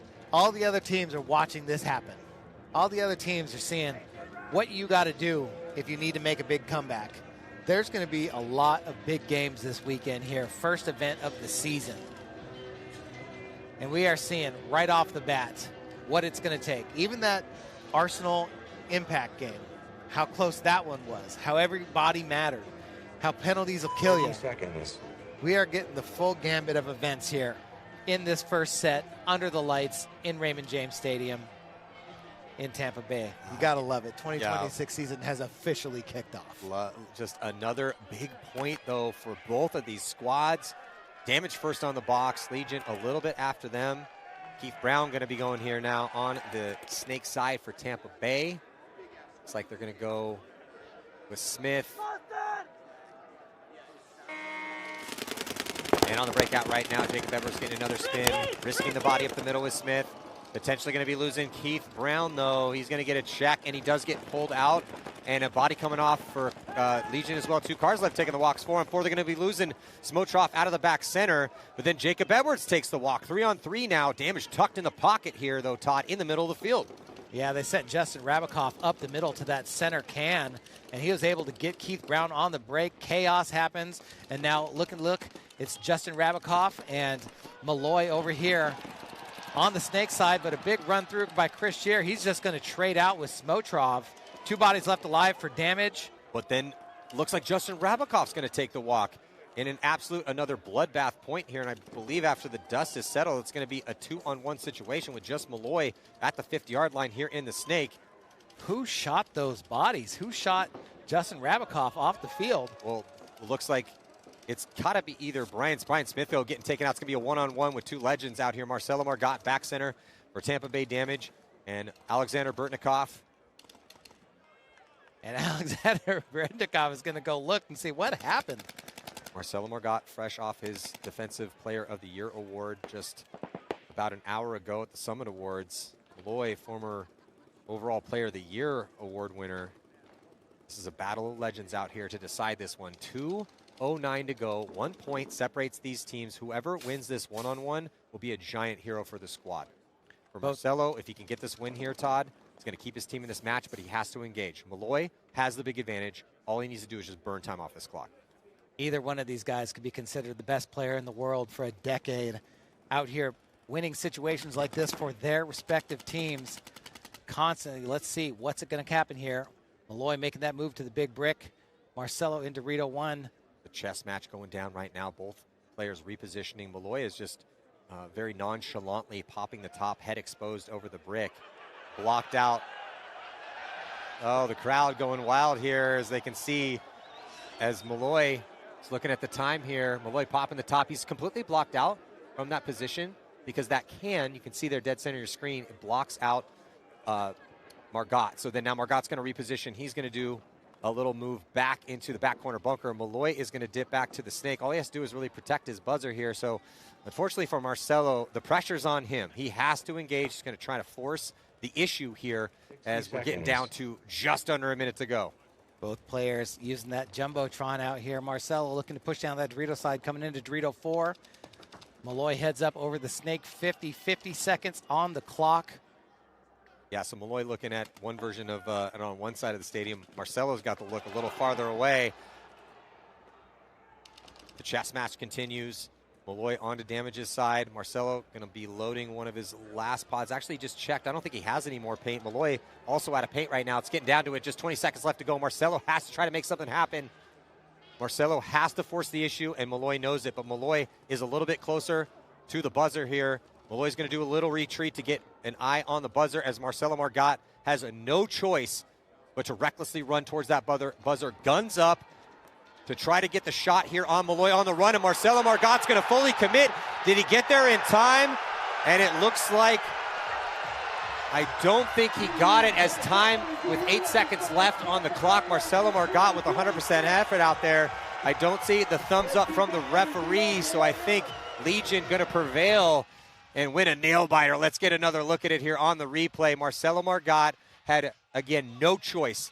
Had to engage here and go guns up, and there's the hit on Marcelo Margot's leg as he dives in. So Alexander Burtnikov in the battle of legends out here, prevailing, and he's going to sell it here with a celebration, winning this hard-fought battle. What an amazing set here. So still 8 seconds left to go. That's the happiest I've ever seen him in my entire life. I've never seen any dancing, any sellies, any happiness out of Alexander Burtnikov. That was amazing. He knew he had it. If anything's going to break the stoic beast that is Alexander Burtnikov, it's going to be playing in the stadium here. So will we see another point, or are they going to call it here? It looks like they are going to call it. They're going to call the referees off the field, so Legion will prevail. Final score will be 7-5 in favor of Red Legion. What a great battle, though. We still got 2 more sets to go here in primetime paintball. Coming up next is going to be San Antonio X Factor taking on Houston Heat, and the Femme Fatales and Dallas 5, a rematch of the 3-versus-3 final match where Dallas 5 won 3-1. And after that, PB Fit, Uprising, Heroines, and the New Jersey High Rollers. I'm Matty Marshall with Todd Martinez. We'll be right back.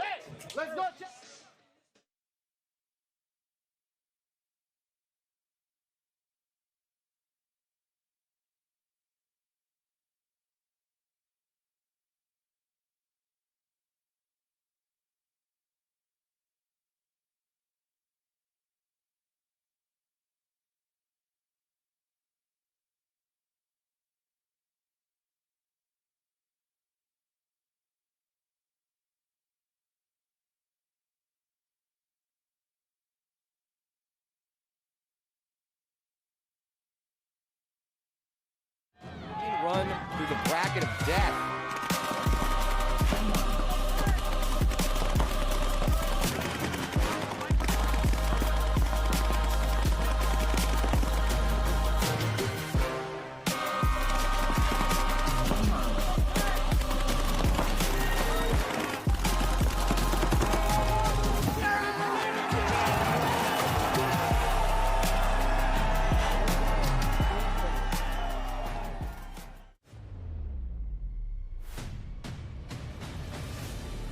On 3 advantage X Factor. They went 4-0 in the prelims, crushing Arsenal. Oh, and Ronnie Dizon gonna be the hero here for Houston Heat, the veteran clocking in. He's been relentless and almost. He's gonna shoot another Matty. He's lost. Bayless is still alive. Hines has no idea he's there, and Cody Bayless, one of the best performances that we've seen out here. Will we see them fight each other on Sunday? We're gonna find out. We get through these prelim matches. What a game.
Nice read and react from Cyrus Garinger, former World Cup MVP here.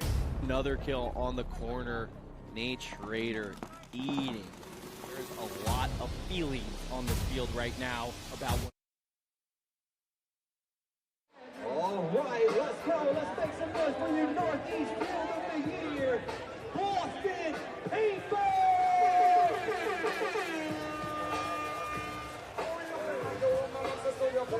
Come on, break it down, my friend. Break it down, my friend. Come on, walk it out, walk it out, walk it out. That's the Northeast Field of the Year, Boston Paintball.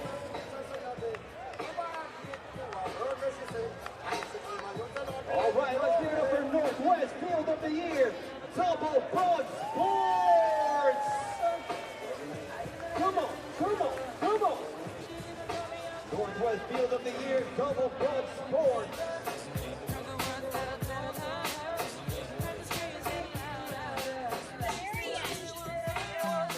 Come on, let's hear it for Midwest Field of the Year, Glass Cam. Come on, make some noise, let's go!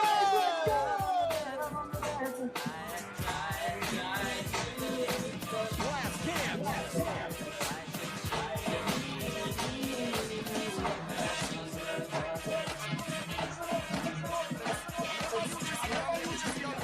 Yes, Glass Cam, let's hear it for Glass Cam.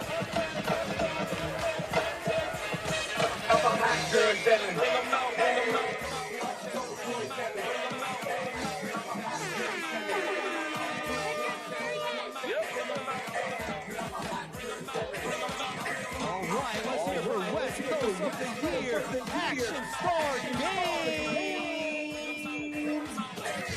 West Coast of the Year, Action Star Games.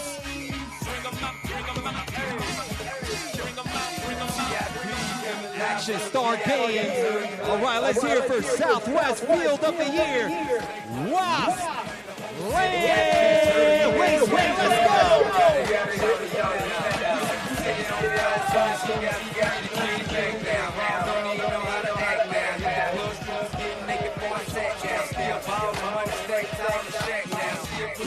Let's give it up for South Central Field of the Year, Paintball Central.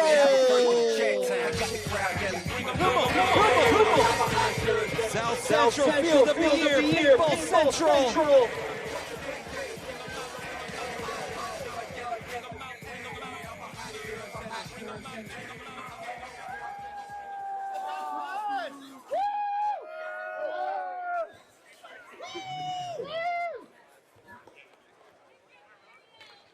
All right, party people, let's hear for online store of the year, LoneWolfPaintball.com.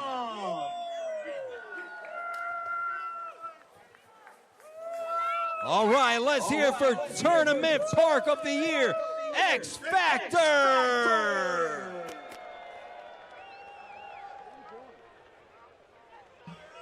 All right, jumping into this next set here, Primetime Paintball. It's going to be San Antonio X Factor taking on Houston Heat, and the Femme Fatales and Dallas Vibe and the WXL kicking things off. Our two top teams after that three-man. I'm Matty Marshall alongside Shelly Farmer. We're going to have Todd Martinez up here as well, too. Shelly, how you doing? Yeah. Is it 12 hours in? Yeah, but here we are. Officially. The Tampa Bay takeover.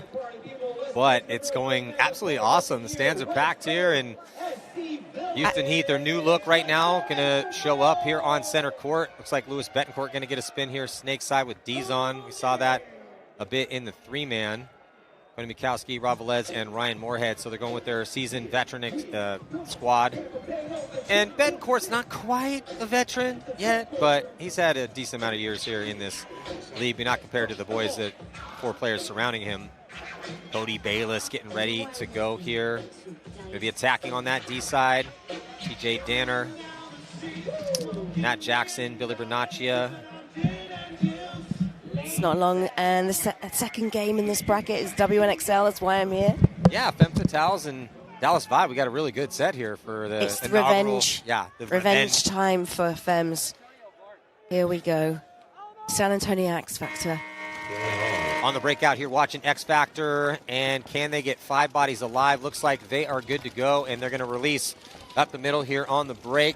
Taking that wedge, Billy Bernaccia going to dip into the snake, and he makes it clean, and it's a 5-on-5 break for both squads here, Todd. Yeah, Billy Bernaccia in snake 2, looking across the field, trying to catch somebody moving up on that Dorito side.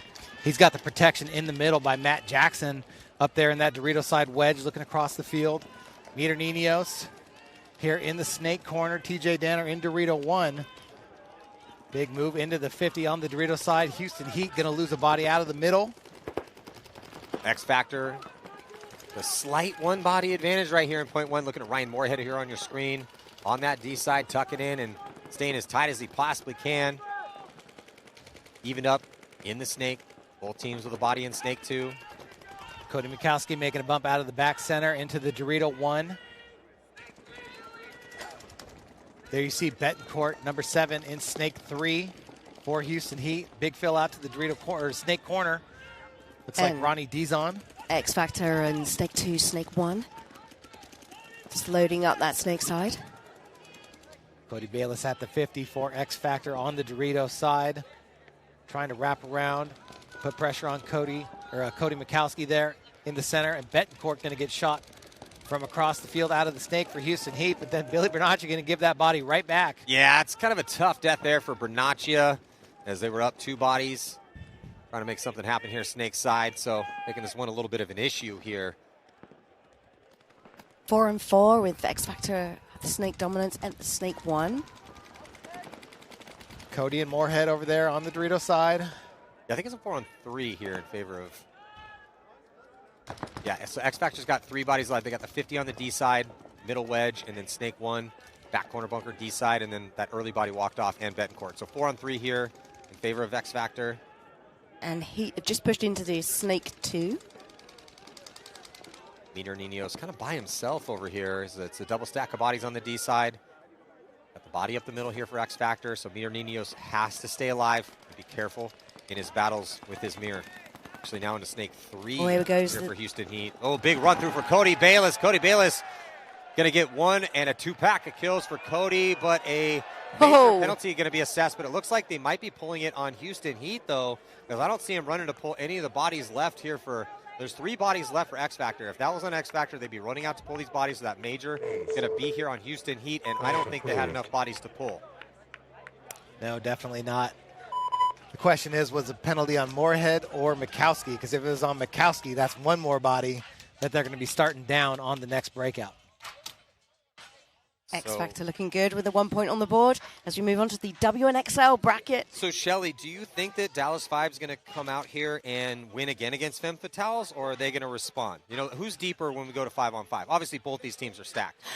Femme Fatales are deeper on the 5-on-5, and they've got the revenge factor going on right now. They've lost twice today in the 3-man, and they didn't get to face them in World Cup because of seedings. So they've not played them in 5-on-5 for a while. So it's going to be an interesting match to watch. They're but trying to be impartial. Obviously, Femme Fatale. Yeah, I was going to say, I you want have them. a dog in this yeah, fight. Yeah, I do a little bit. So they pushed hard on Snake's side. That's Mercedes Dozal. Flash made it in alive. They get 1 kill against Vibe. Looks like both teams going to be losing a body early. 4-on-4. Yeah. Start out point number 1. Femmes lose Heather, one of the home players. Yeah, Femme Fatale in the blue. And then Dallas 5 in the green. Another body coming off right now for Dallas Vibe. So a 4-on-3 situation here in favor of the Femmes. yeah, it's a sloppy move from Michaela. She wasn't tight enough, and it's greatly picked up there by Moni in the home for Femmes. Mercedes looking to get that shot on Dorito 1 from Snake 2. Now going to move up to Snake 3. Going to look back across the field.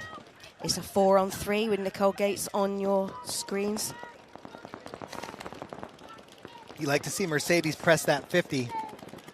Good spot up there. We've seen people get production out of there all day long. And we got Mercedes. She's pushing right into the Starfish right now. She is having a snake battle with Vader Dukes. But it looks like a body drop in here for Femme Fatales from the D side. Trying to take ground, get that forward progression, but it cost them. So they do have that good penetration here. 50-yard line, Snake side. Yeah, big loss there for Femmes. They lose Casey Erb on Dorito's side. Looks like...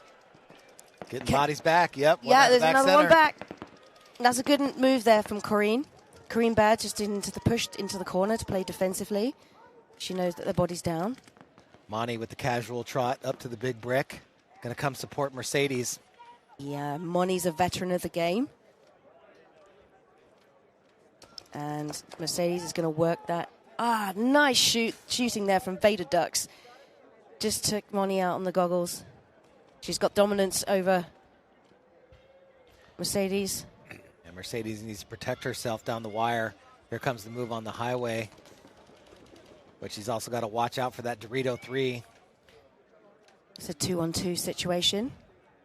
Yeah, and in this moment, who's going to get the better read on these remaining bodies? Need proactive players out here. That's the question. Mercedes needs to check that Jumbotron right now. Yeah, I was going to say, she's head check the big screen over there. Yeah, she's got the outside. I'm sure she got the memo. With 2.5 minutes played already. Yeah, the player here for Femme Fatale. Shelly, who's this in the Snake? This is Mercedes Dozal. Yeah, but so Mercedes, she cannot see. Well, she can actually head check the other Jumbotron. She's blocked out from the closest one, so she's not going to be able to get it. Oh, and wraps around, and it costs her body as the brick's going to get the shot here on the 50 Snake. You can't do the slow wraparound look. You got to head check quick, get back and protect yourself. Exactly. I don't think she knew she had gone in the inside. Or just check the giant screen. Yeah. Vibe trying to close this one out clean. They put this first point on the board and continue what they were doing in the 3-on-3. This is Vader Dukes here in number 91. Mentality. She wanted that on her back. It's been working. She's been playing very well today. So they are going to get that final kill, and it was a blow-for-blow battle. The Dallas 5 just a little bit better here in point number 1. Yeah, Lysette Barnes, the last player left alive for Femmes. Not what they wanted to start the revenge match. No. They got some work to do. I mean, we saw Tampa Bay Damage in that last one almost have a come-from-behind victory against Legion, but definitely not ideal start here for the Femme Fatales. Also not an ideal start here for Houston Heat.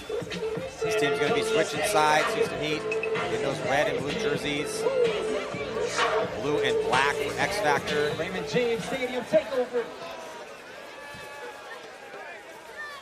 A couple of aftershock guys there on the Jumbotron. Saw my boy Matt Helgeson up there. Hosky's got to be in his executive suite up there somewhere on the 50-yard line, though. Down only one body, but Mishka gets shot running out to the corner on the break, and then Ronnie quickly gets shot as well. So just Buffton and Moorhead now 4 turns into 2, and X Factor on the push here.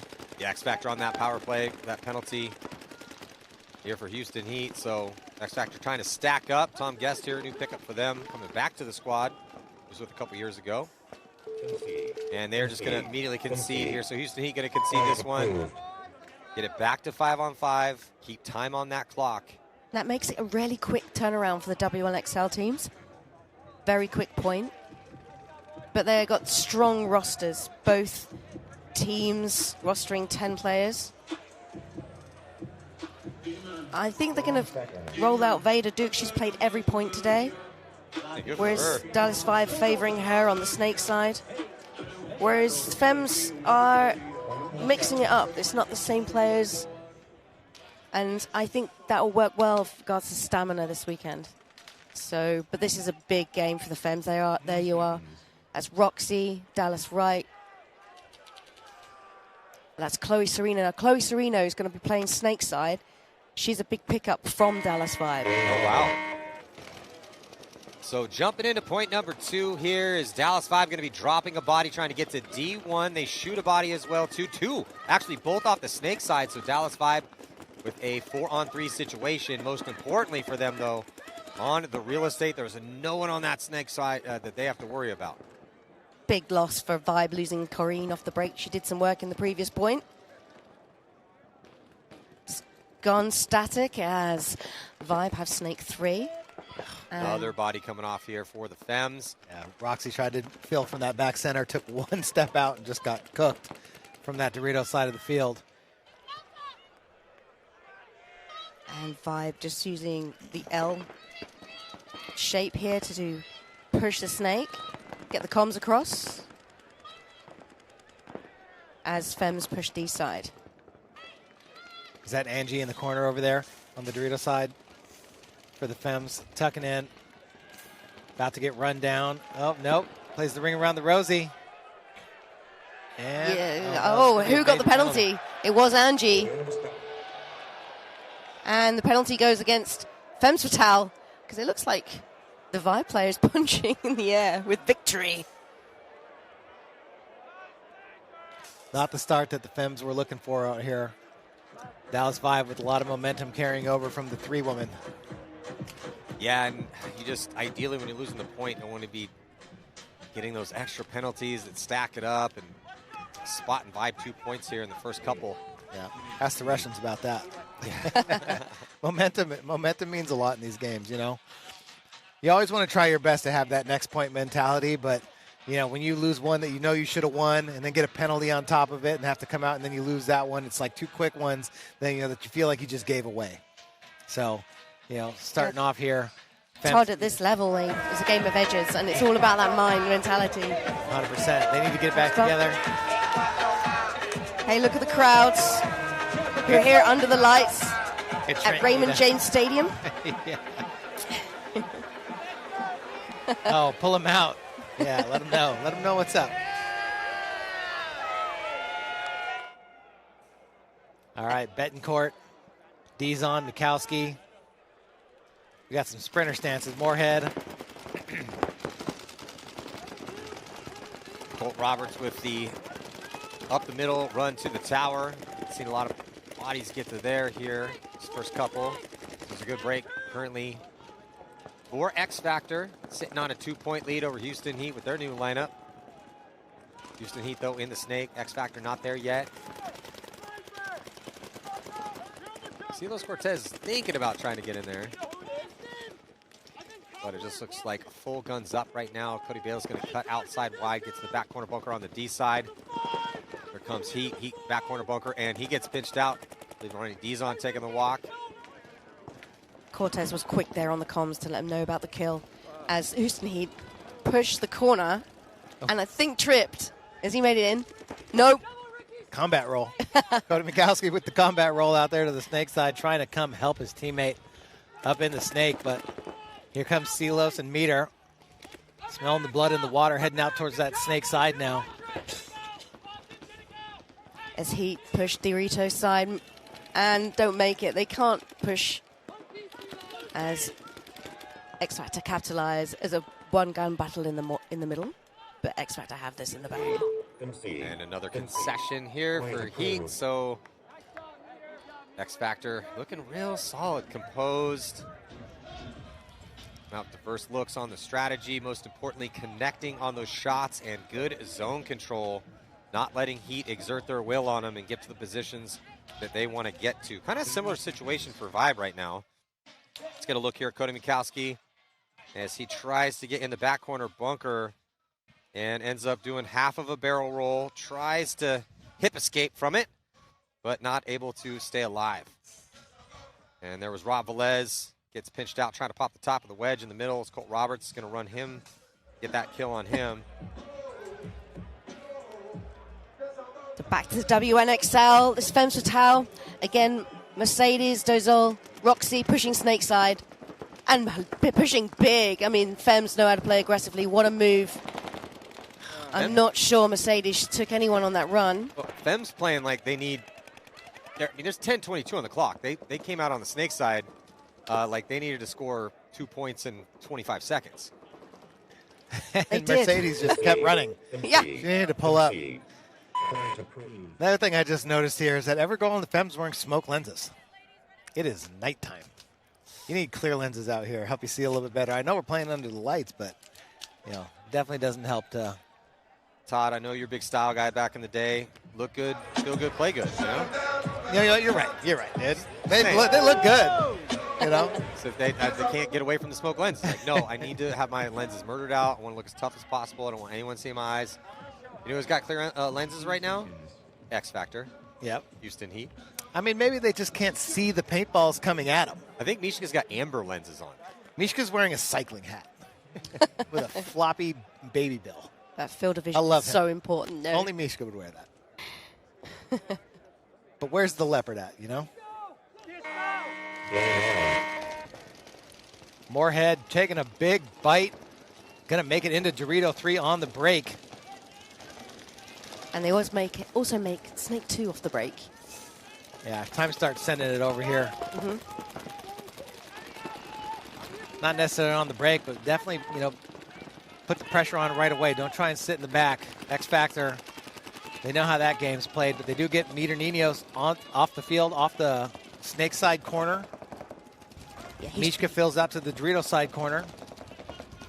He got the angles quickly. Getting the width across the field to get that kill to pinch him in. It's exactly what they need right now. You got to be dynamic out here. Mm-hmm. When you're playing against the best players in the world, you can't just be posted up down the line looking for something. You know what I mean? You got to be talking. You got to be looking around, trying to hear something. Well, they do get the kill on Billy Bernacci as he tried to get into the 50-yard line. So the door opens slightly here for Houston Heat. Yeah, huge kill for Houston Heat. Now making the move into the 50. But they took some real estate on the break. Got a body. Now they got 2. They got to keep the communication going. Got to keep working together. Got to keep figuring out how we can get the next guy. All 5 alive in both Starfishes on the 50. They just need to capitalize now on this advantage as we just get to 9 minutes 30. And as we saw in the previous match, that you could turn it around very quickly here. Heat in a position right now with, I believe, Betancourt on to X Factor's side of the field, chasing 3 points. Time to work with, though. He just needs to stay alive. He's got a body in front of him, back corner bunker. He's going to start absorbing pressure. They still have 5 bodies alive, and he is in a really good spot to try to crack this one open. Going to continue his forward progression. Got to be careful as he transitions into their Snake 1. That back corner bunker doesn't come out. Dizon's going to give him a little help. Dizon is going to cut to inside to the brick, and that is a tough death here for Betancourt in the Snake. It's interesting what Ryan Moorhead's doing here, sitting on the inside of the Starfish on Dorito's side. So, Todd, what lane is he cutting down there? I'm not exactly sure. Maybe he's just trying to keep an eye on that Snake corner. But it's a position I've not seen yet. Putting a lane in. Yeah, the inside part of that 50 on the D side. But Ronnie Dizon now is going to take over the attack, and he's going to get clipped out. So the bend don't break moment working out nicely here for X Factor. Might have been Ramos as the first attacker. I can't tell if that was, I think it was Ramos, not Betancourt as that first kill. Down by 3, might as well give someone else a chance over there. So Ryan Moorhead's come off that lane now. I think it's to chop up the corner into Snake 1. So he's gone and wrapped round the Starfish now on Doritos' side. Running out of options here for Houston Heat. These 3 bodies need to make something happen, or they need to concede this point to observe time. Yeah, you got to keep pushing. But 2 opportunities to shoot out that Dorito 3 from deep in Snake territory over here of X Factor. Unable to get it done, so now it's going to be up to Moorhead and Mishka over there on the Dorito side, or Buffton over here on the Snake side. But X Factor, great communicators in these low body situations. They've got it locked up here in a kind of L-shaped defense move, which is classic and clinical defensive paintball play. Oh, it's perfect for X Factor. Hey, we've got great spots. Come get us. Ooh, but dropping a body from the D side. So this is a bit of a tough death here at the 3-point lead and 7:14 on the clock for X Factor. No need to engage from that position. There wasn't anyone to really had such an awesome, crossfield shot that he was forced to die. But still, Heat, even with that kill on, I believe, Bayless, if they don't try to make something happen here, they're putting their coach in a really rough position right now. Chris is going to have to, at some point in time, concede this point. I mean, Todd, you've been here a bunch of times. What's going through your mind if you're a coach in this situation? You're chasing 3. There's 6:43 left in the match. I mean, I got to give myself the most amount of time to win these points, right? I mean, if you're even talking a minute and a half, 2 minutes, then if you blow this buzzer, you're already down 4-0, right? So, I mean, at this point, you got Mishkin out there, you got Moorhead out there. They know the situation. You give them an opportunity to make it happen, but you keep your finger on that buzzer just in case. Well, they are trying to make something happen here, getting eaten up on the D side. Buffton's going to jump into the Snake, so it's just Moorhead and Buffton left alive here to go into these guns. Yeah, Buffton needed to get involved way earlier. TJ Danner playing way too freely over there on the Dorito side. And Buffton just, again, sitting there looking, waiting. He's got to get active. Keep the communication going. Talk to Moorhead. At least create a distraction. Make somebody look away from Moorhead, because Moorhead will make the move. You just need to pull the eyes off him for a second. Heat had the positions on the field here to make something happen with 6 minutes left of game time. And they can still get 4 points in 6 minutes. Let's see what Heat can do. You can, but ideally wants to start here. It's just really tough because both these guys are on an island right now. Looking at multiple bodies. Buffton checking inside. He's got a really good glimpse. I mean, he could look at the Jumbotron right now and see where the body is on the D side just to confirm. It's TJ Danner, who's in D1. It looks like TJ Danner has no more pods left, so it's whatever he has in his loader. Yeah, I mean, this year we switched to 5 pods only. Mm-hmm. Definitely we'll see how that works out over the weekend. How much of that plays a factor. TJ Danner with a big move on Ryan Moorhead, and he might have got there clean. He did. And Buffton also dies in that engagement as well, too. So it's just been all San Antonio X Factor. What a beautiful read from TJ Danner. And also what a great job of surviving and getting some kills in that back corner bunker is Matt Jackson as well, too, in that 2-on-2. That's a perfect turnaround point there for X Factor. They're looking really good at this event. They're playing great for the 3v3 as well. Yeah, they were outstanding in that final match, taking the 1-point victory away from Infamous. So congratulations to Alex Martinez getting inducted into the Paintball Hall of Icons, so known as the Hall of Fame. It's nice to see that. Yeah, big moment out here. How special it is for those guys that make it in. We grew up with Davey Williamson. Love that guy. Played with him for a long time. And Frank Connell, good to see him make it in. Just guys that have had amazing careers, won tons of tournaments all over the globe.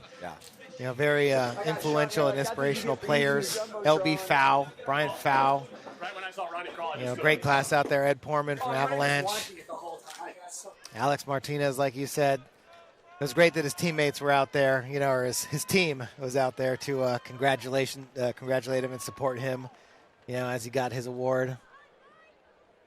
And J.C. Whittington unable to be here, but Tom Cole accepting the award for him. And also Chuck Hench as well, too. It was a great atmosphere here in front of the crowd for the Summit Awards. And I'm standing here as a sandwich between Todd and Matty in their Paintball Hall of Icons inductee shirts. They're looking getting cold out fine. here, so I needed a jacket. Yeah, that's what I had on hand. Looks good with these Jackson Gold chains, though. I'll tell you what. My neck's kind of cold. Yeah, you do look good with chains. If I didn't bring my jacket, Ryan would have yelled at me. So trying to do my part. 10 seconds.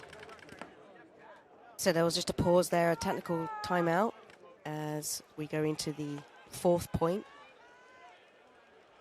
Here, the very first 5-man matchup for the WNXL and the Tampa Bay Open. And Dallas 5 lose 2 off the break. Great shooting from Fems. They also lose a player, so it's a 4-on-3 situation for the Fems. This is looking good for them to get a point back as we just hit 10 minutes. Yeah, Shelly, this is what they need right now. Fems need to capitalize on this high body situation. You know, crunching the math last couple years, you need to be, if you want to win in a tournament, you need to be capitalizing on your high body situations around 80% of the time. And if you're not doing that, then you are not going to be winning out here. Absolutely. As Fems push the center, that's Moni. And we have the width over there. Doritos, Casey Erb. And that's backed up by Lysette Barnes. Here comes Herb into the Dorito 4. Looking to get into that starfish, but good counter move right there by Hadley Korsman, who's backed up by Mikkel Wilkins. Sorry, Mikkel. Kayla.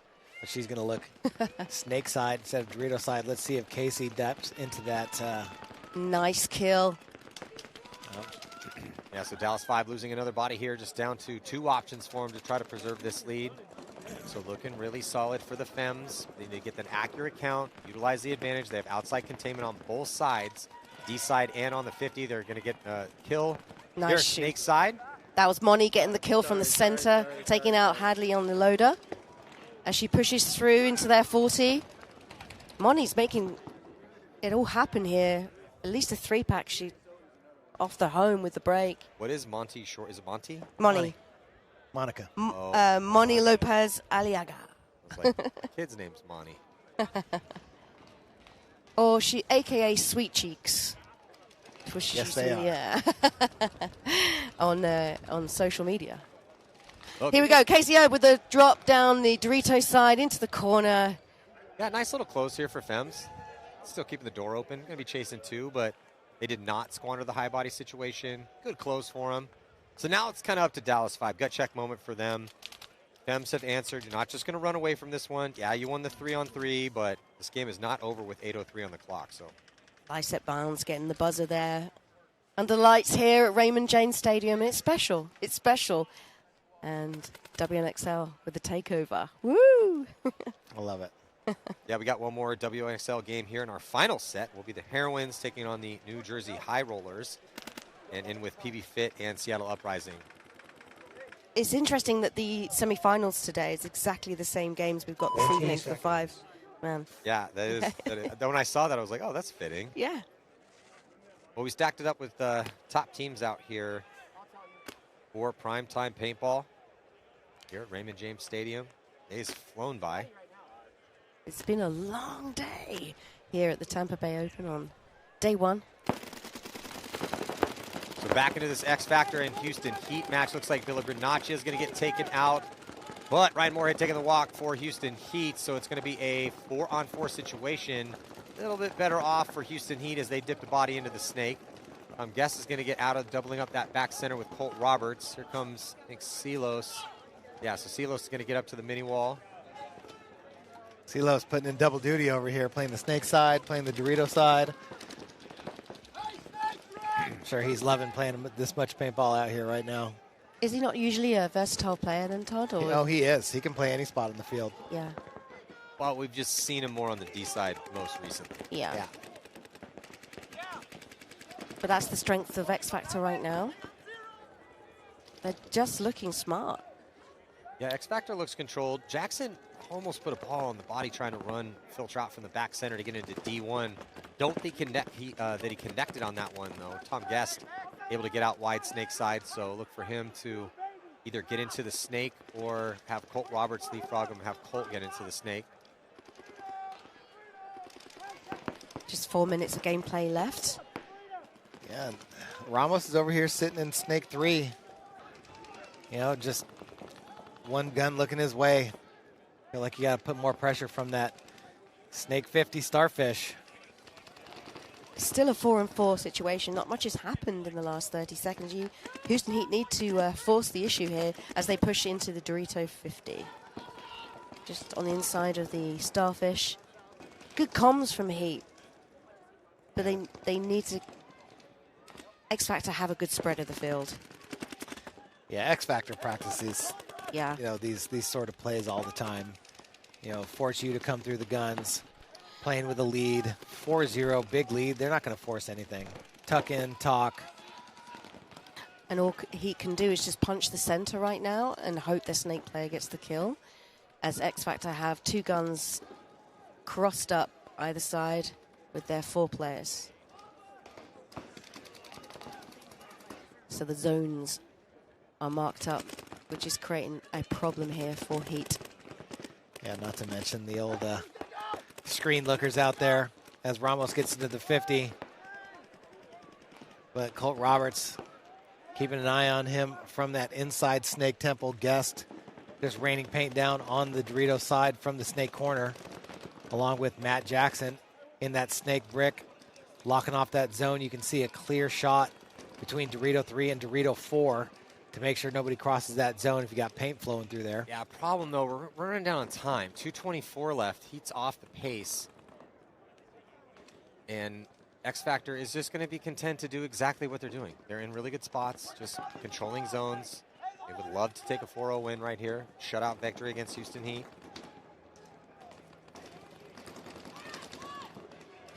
And pods are getting low. As you said, 5 pods now, Todd. See Los Cortez on your screen right there. Shooting across the field from Dorito 3.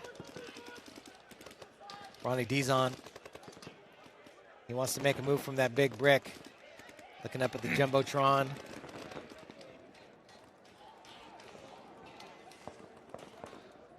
Slowly moving. Slowly moving. Cody Mikowski out to the Dorito side. Oh, big bite. No, here There comes they go. the big push. Is going to run through, stitch up one. Does he get a nice little 2-pack here? Ronnie Dizon does. 2 for Cleans 1. out 2, but here comes the counter punch from Guest as he runs out and gets the kill, but then he's going to get eaten up from the inside as Heat had pushed up in the middle of the field. And after all of the chaos, it does look like one body is left alive. It's going to be for Houston Heat, so they're finally going to put their first point on the board. The problem for them is they're going to do it with probably around a minute left to go. Mikowski unsure of the count in that madness. Finally figures out, hey, no one's shooting at me. I'm running out of time. Let me run in here and at least put our first point on the board. So it will be 1 minute left to go, down by 3. I mean, Heat kind of no choice but reckless attack moment to get the score a little closer. That was a big move coming down the center, that zipper move for the 2-for-1 kill on the trade. That's what we needed to happen, but Heat needed to do it quicker. Brilliant move, though, by Ronnie, because he came through the middle, hit the afterburners, and then was able to fade out towards the Snake side to get that angle on Colt Roberts and protect himself even more from shots on the Dorito side to get 2 bodies. But it had to happen. He made the move and helped them get back in there. But either way, 1 point on the board for Houston Heat. Not going to be a shutout. See if they can maybe get one more. Here comes the move now, an action replay. Yeah, Ronnie's D's-on with the blazing speed. Had it figured out. Love the read, though, from Tom Guest to try to stop the bleeding. And there's Ronnie Dizon there on your right in the pits. As we're back on with the Femme Fatale and Dallas Vibe. Femme's on your screen. And that's Chloe Serrano playing the center brick. They lost Casey Erb off the break, but so did Dallas Vibe. They lost a player. It's 4-on-4 and just under 8 minutes left remaining. I'm just looking at the lineup here for Femmes. They've got Heather Grozinger, Moni again. Moni getting another spin. And Lysette Barnes and Chloe Serrano now hitting the Snake 50, or the Starfish. And she's matched up with Vader Dukes, who's in Snake 2 for Vibe. This is what the Femmes need right here. Get into the 50, get some help, you know, create an opportunity to get some kills across the field. Keep the communication up. If you're Vibe, no free bodies. You know, they've been playing really good together, communicating, you know, protect each other and play off the chaos. Looks like Moni's trying to push matters on the D side. Well, we were talking about how Heat was off of the pace to try to win this match. Fems are not off the pace. They're only down 2, 6:40 left to go. They have a little time to play with here, but they need to keep everyone alive. They do not, though, as they drop a body on the D side, trying to get into that D3 position. Still 2 attackers for him here on the Snake side. Answer for Vibe as they dive into D4. I was just listening to the comms. There's Hadley Korsman on your screen. She seems to be having some market issues as she's tucking in real tight there into the Dorito. And so is Lysette Barnes. She's getting the comms across, also tucked in tight. So Lysette's talking to Chloe in the Snake 2, Snake 50, and Heather is the holding player here in the Brick. Yeah, doing a good job of playing as a team right now. Big comms from Vibe, shouting to each other across the field, staying disciplined, and the Fems are just looking for a move to make. You know, what we need to do, you got to engage either from that 50 on the Snake side down the wire or at that small temple heads up, but you can't afford to lose your Dorito player. Heather here is just trying to play protection, but Protection's not what we need right now. that's definitely not what they need right now. You are not up by 2. You are down by 2. Yeah. You need offense here if you're the Fems. Yep. It's Nicole Gates. If the 50 Snake can put pressure on that Dorito side to allow Heather to come through, we saw the move into the opposite brick to shoot the Snake player, and then switch, look Dorito way, try and get another one. But, again, here comes the offense from Vibe. Yeah, Vibe getting up into the brick to mirror up the Fems here currently. Fems at the brick, focusing towards the D side. It's Michaela Wilkins pushed the center. Now she's a veteran of the game. She's Div 2 player, but she's also played for Destiny for many years. I think I played with her alongside her back in 2013 for Destiny. So she's been around a long time. She's got a lot of big paintball IQ here, and was one of the driving forces to get into the final. Oh, here we go. Big push from Dallas Vibe on the Snake side. So a 1-for-1 trade in the Snake, but it is Vibe with the 2-point lead playing offense right now. Counterpunch attempted here from the Fems. You just can't let that happen. You're down bodies. If you're the Fems, you got to be the aggressor. You got to go get the 2-for-1. The Fems sat in that 50 for the last 3 minutes and didn't even try to shoot at anybody. Yeah, now looks like 2 bodies on 1 here. Is Vibe trying to finish this one off, and with the dime, and this is just perfect for Vibe. They burnt time off the clock. They win the point. And Lysette Barnes she gets both kills. Barnes. She gets Nicole Gates and Hadley. And here's the buzzer. Lysette Barnes spins it around for the Fems. She's been a big pickup for the Fems. Yeah, that's massive. We're just about to sing the song for Vibe. In a 2-on-1, you should obviously win. Just a sloppy close here. Barnes makes them pay and makes this one a match. Problem is just not. And there's still enough time. That was clutch. Absolutely clutch for Barnes. She's having a great game. Also got the buzzer on the previous point. Because now they're back in it. Yeah. Barnes pulling off that 1-on-2. They're back in it. Because now there's a little under 4 minutes to go. Only down by 1. Fems feeling a little momentum. Watching a couple replays here. So it was Vibe, though, playing the aggressor. Here, dicing up that body in the Snake. But it came down to Barnes in a 1-on-2. Just a sloppy close here from Vibe. Eats up that first body. Can't go one at a time. And then jumping back into it. Just a minute to go. Ooh. A little bit of a tough start here as the music pumping for Houston Heat. Couldn't quite hear the buzzer. And that's a tough break for him because just a minute, needing 3. This is going to be a win here for X Factor. The question is just what's the score going to be? Yeah. Let's see here. Is Houston Heat going to keep pushing? They're down a couple bodies already. They are on X Factor side of the field over here on the Snake side. Meter Niños bumps out to the corner, but Silos Cortez stands up and executes Ramos in the Snake. Buffton, he gets shot. Looks like it's just Mishka. Moorhead dies over there on the Snake side. His 2 bodies went running at him. Yeah, Mishka's in a tough position here. He's getting swarmed on by 3 bodies. He's going to get pinched out of there. So we're going to see, should be another point. Yeah, X Factor's got enough time. Meter Niños is going to coast in to hit the buzzer. Final score will be 5-1 in favor of San Antonio X Factor. Houston Heat's jerseys are giving me like a 1998 Skyball vibe. You guys feeling me on that? Yeah, absolutely. My generation, 98. Or maybe it was earlier than that. 95, No, 96 99. Skyball, No, 99. Yeah. Yeah. But one of the Skyballs. I think they had more than one. Did they have more than one? I think it was just that one. 99. Maybe more than one. I didn't go to any of them. They look like they're playing Skyball right now with those jerseys on. We're in the pits here with X Factor. Good job, boys. Nice win for them. Good job, boys. Yeah, good day for X Factor. They win in primetime paintball. They win the 3-on-3 tournament they played all day today here in the Western Division. Maybe the stadium suits them. Well, they are also well overdue for a 5-on-5 victory. It's been over 6 years since they've been able to get a victory. No, I know that, but I just go and I'm like, no matter But what, with I'm Alex gonna getting shoot inducted this guy into the Hall of like, Fame, I'm he is not Alex tagging up, I'm not Martinez, gonna act like I the don't legend shoot out of him. Texas. I'm Peter going. Cole Roberts chopping it up, smiles on the faces. Pretty much all X Factor that whole game. Maybe it's their time to win here. Be a good start for the season for the boys from San Antonio. And one dude from Connecticut. The Snake wrong, Billy Bernacci. Snake God, Snake wrong. Honorable Texan. Soldier God. TJ Danner there giving us a smile for the camera. He's looking good as well. Here is the crowds. They're loving it here, the Raymond James Stadium, home of the NFL Buccaneers.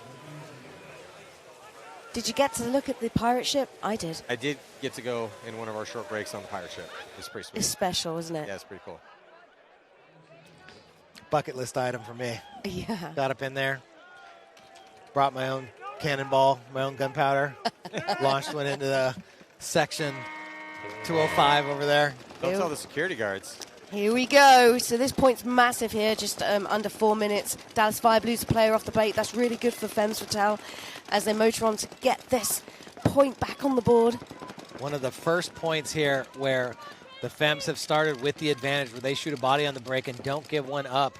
And all the Vibe players across the back line. There's Roxy in the big brick, looking up at the big screen, trying to figure out what's her next move. Mercedes into the 50 snake right next to her. It is an advantage, isn't it? You could just look at the screen to see where they are. 100%. You still got to make the shots.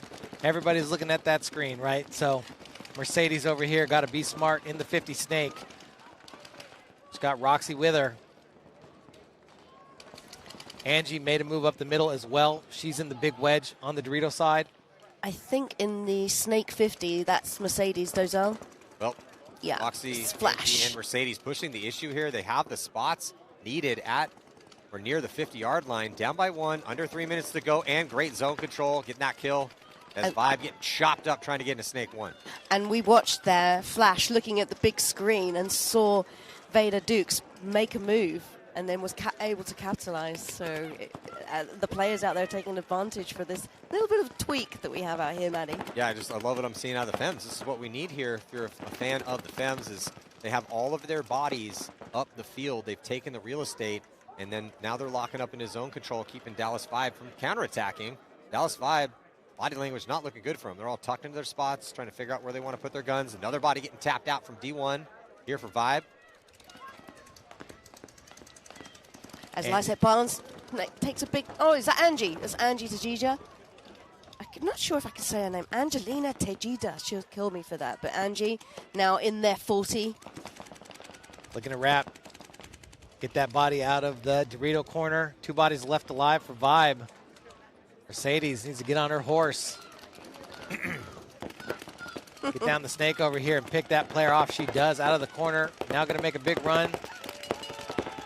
Oh, a couple extra bonus balls here as the Femmes feeling it right now as they're going to tie this game up at 3 apiece with 1 minute and 38 seconds left to go. Completely new game right now. Revenge game here for Femmes Fatale.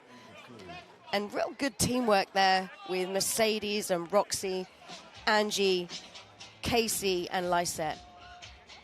Yeah, Todd, you speak Spanish better than I do. Tejeda? Tejada. Tejada? Tejeda. Tejeda, right? Yep. Yeah. Angelina Tejeda? Tejeda, thank you. There is Mercedes. Those are on your screens. Ooh, yeah, feed her a water and let Hydration. her spin again. She's ready to go. She's playing well. Yeah, Mercedes looks like she's ready to go back out here. And after the conclusion of that X Factor match with their win against Houston Heat, it's going to be X ball, meaning 2 minutes in between points. They have a strong roster, Fems. 10 players, but if you're rolling and looking good, Daniel Lee, the coach there, is going to send out the same 5. I think you got to. Crowd still loving it. And after this bracket, we have, again, the very last game of the day here, Matty. Paintball Vit versus Seattle Uprising in the A group prelims for the pros, and another WNXL Tampa Bay Stadium takeover with the Heroines World Cup winners versus New Jersey High Rollers. So the cheerleaders are dancers from the Tampa University. Temple University? Temple who? The university here in Tampa. Oh, Tampa University. Yeah, I thought you yeah. said Temple. Oh, Temple. Yeah. No, that's just my accent. You know who the Temple mascot is? Yeah. It's the Owls. Oh. You say Temple who? Tampa. Temple Owls. Tampa. So that's Corrine Baird. Well, potential last point here with just 1:38 to go. Will the Femme Fatales complete their come from behind victory and redeem themselves after dropping that 3 vs 3 championship match? Great against shooting for Dallas 5. Yeah, both teams actually are dropping a body. It's going to be a 4-on-4 situation as Femmes push into Snake 2 here off the break. And I think they're losing another body. Yeah, 2 bodies have dropped here for Vibe. 1 from the Snake side, 1 from the D side. So it's a 4-on-3 situation in favor of the Femmes as we're approaching that minute mark. And here we are again with Mercedes in the 50. Is she going to make it count this time? She comes to the outside, takes a look, sees that body in the big brick. Oh, but there goes Casey Erb out of the middle.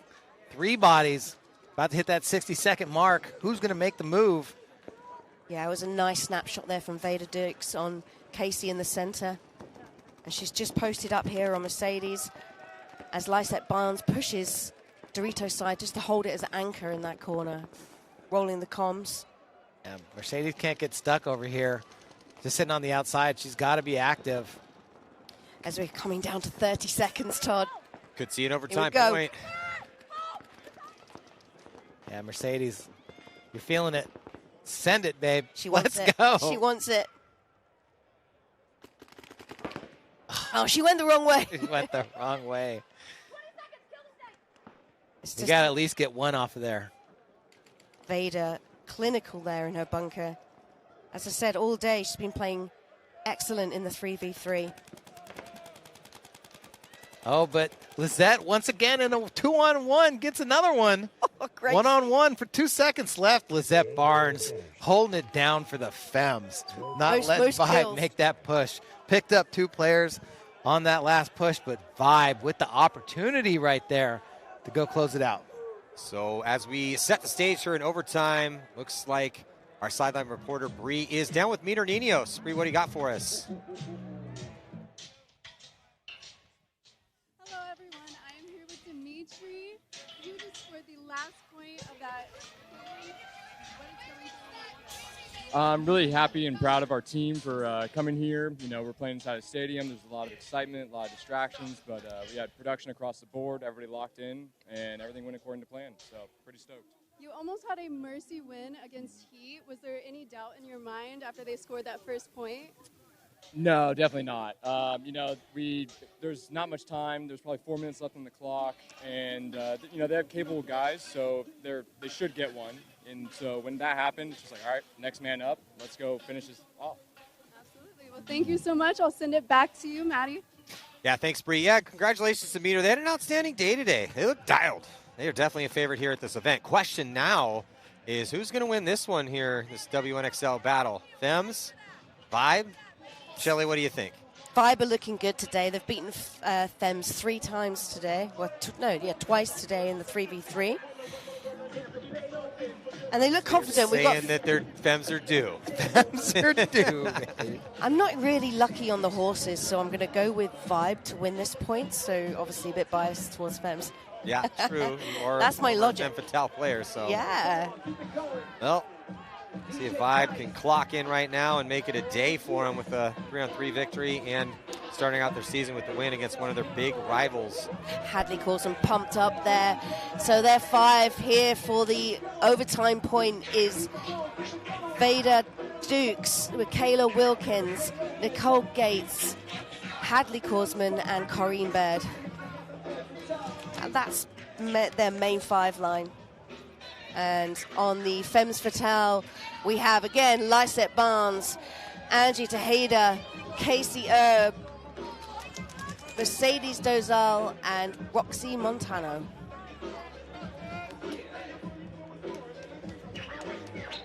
It looks like Mercedes is going to push that snake again. As she's pointing towards it. It's like love reading the players at the start gate, Todd, don't you? It gives so much away. One of these teams is going to go home having won their first match of the 2026 season inside Raymond James Stadium. Overtime, 5 minutes on the clock, 3-3. Who's it going to be? Mercedes looks pumped. About to kick off this overtime, throwing 5 minutes on the clock. Big break here for the Femmes all the way into the snake. Immediately into snake 2, they do drop a body on the D side, so advantage to Vibe here on the body count. Perfect break shooting there for Dallas Vibe. They cut up 2 off the break. It's now a 5-on-3 situation as Femmes Fatale push the matter, and they get the kill against Mikal Wilkins there in the center tower. Sorry, the Aztec. 4-on-3 in favor of Vibe. Oh, and Angie just misses her opportunity as Vibe comes up the field and dives into Dorito 3. Yeah, Todd, Angie was on that lane, but then checked off of it right as Vibe dove in to that D3 position. So Angie's just going to look here, snake side now. Looks, checks off back on that side. I don't know if she knows there's a body in there. Got to be careful. I think Angie's aware that Hadley Korsman's in the D side, but I mean, Hadley's post up in the center. She's going to dive into the snake. So now they got 2 bodies here at the 50.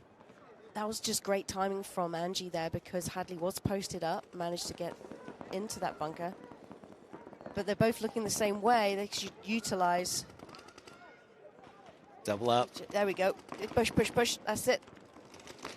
Oh, and Angie gets with the the big nasty kill, Todd, down the sideline. Wait, referee's not pulling her out? There Yeah, we go. Okay. Angie explodes and feels that.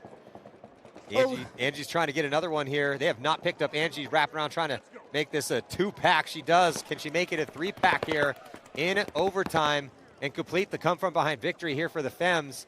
And referee gets in there and checks her out. She's clean. Teammates clock in, tap out that back center player. So Angie making her presence felt out here and really helping her squad. Looks like seal up this victory in their first game. Still a little bit of work to do. One more kill. Crossfield, they're going to get that body out of D3, and the Femmes complete the come from behind victory here and redeem themselves.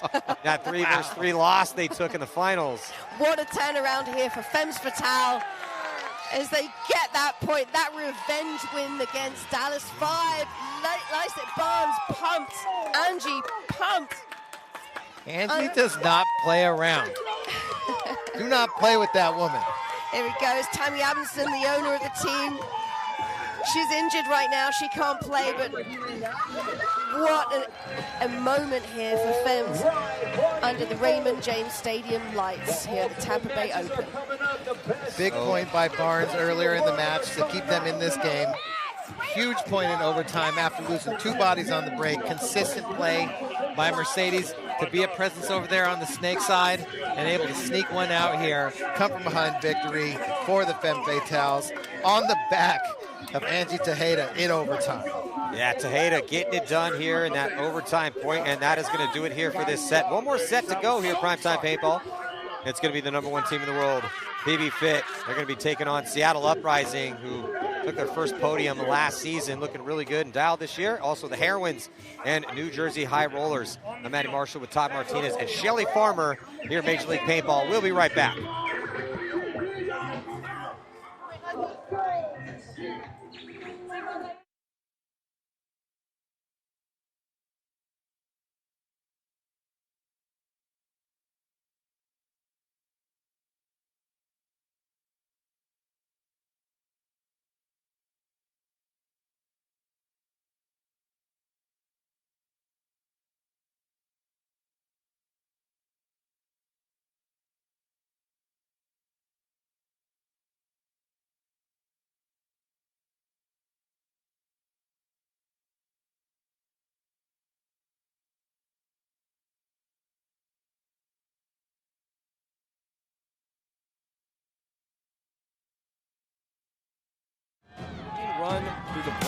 death.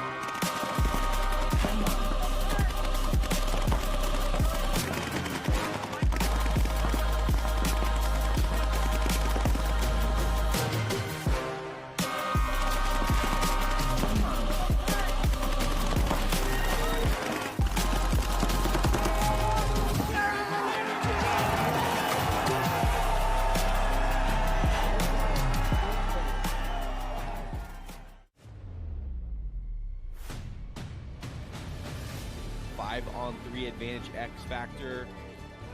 They went 4-0 in the prelims, crushing Arsenal. Oh, and Ronnie Dizon gonna be the hero here for Houston Heat, the veteran clocking in. He's been relentless and He's going to shoot another Matty. He's lost. Bayless is still alive. Hines has no idea he's there, and Cody Bayless, one of the best performances that we've seen out here. Will we see them fight each other on Sunday? We're gonna find out. We get through these prelim matches. What a game.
Nice read and react from Cyrus Garinger, former World Cup MVP here. Another kill on the corner. Nate Schrader eating. There's a lot of feelings on this field right now about one another. Let's see who's going to take the advantage here.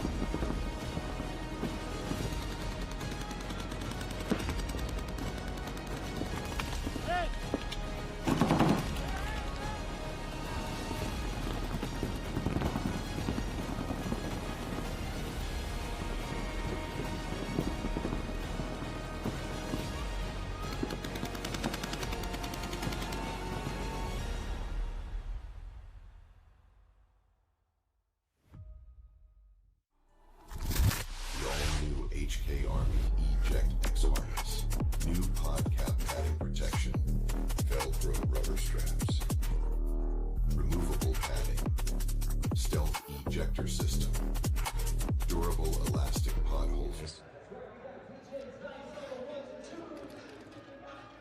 We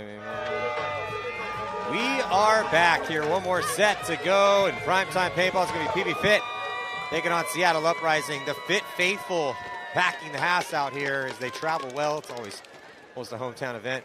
All the teams from Texas, and there they are, starting lineup. You see Scott Stewart, Colt Lukow, Jacob Seabaugh, Cyrus Garinger, and John Chavez. Uprising. Looks like Woodward going to be going snake side here for them. He was a big addition to their squad. OG dude coming back into the fold. Big help for them last season, and they got a bunch of veterans here who podiumed last year. Looks like Garinger might be having some problems with his gun, Todd, to start out point number one. He's at the Aztec doing surgery already. Right off the rip, the Colt Lukow going to make a move up the middle, going to that center can. Going to launch over here into the big brick on the snake side. Going to lock down that lane, heads up. But Uprising into snake 2. Lukow into the 50 snake right off the rip. Big Dog is back. He's in the house. He's looking 100%. Told me he was at 100, looking at 100. Looking like 110. Yeah, he's the first attacker here. Big Colt 45, backed up by Scott Stewart, pushing the issue early on in point number one against Uprising. I don't know if anybody won that prop bet of who's going to be the first one in the 50 snake. for Paintball Fit, but great setup here with him in the 50 Starfish and Stewart down the wire in Snake 2. Geringer got that gun back up and went to that center can, also looking Snake way.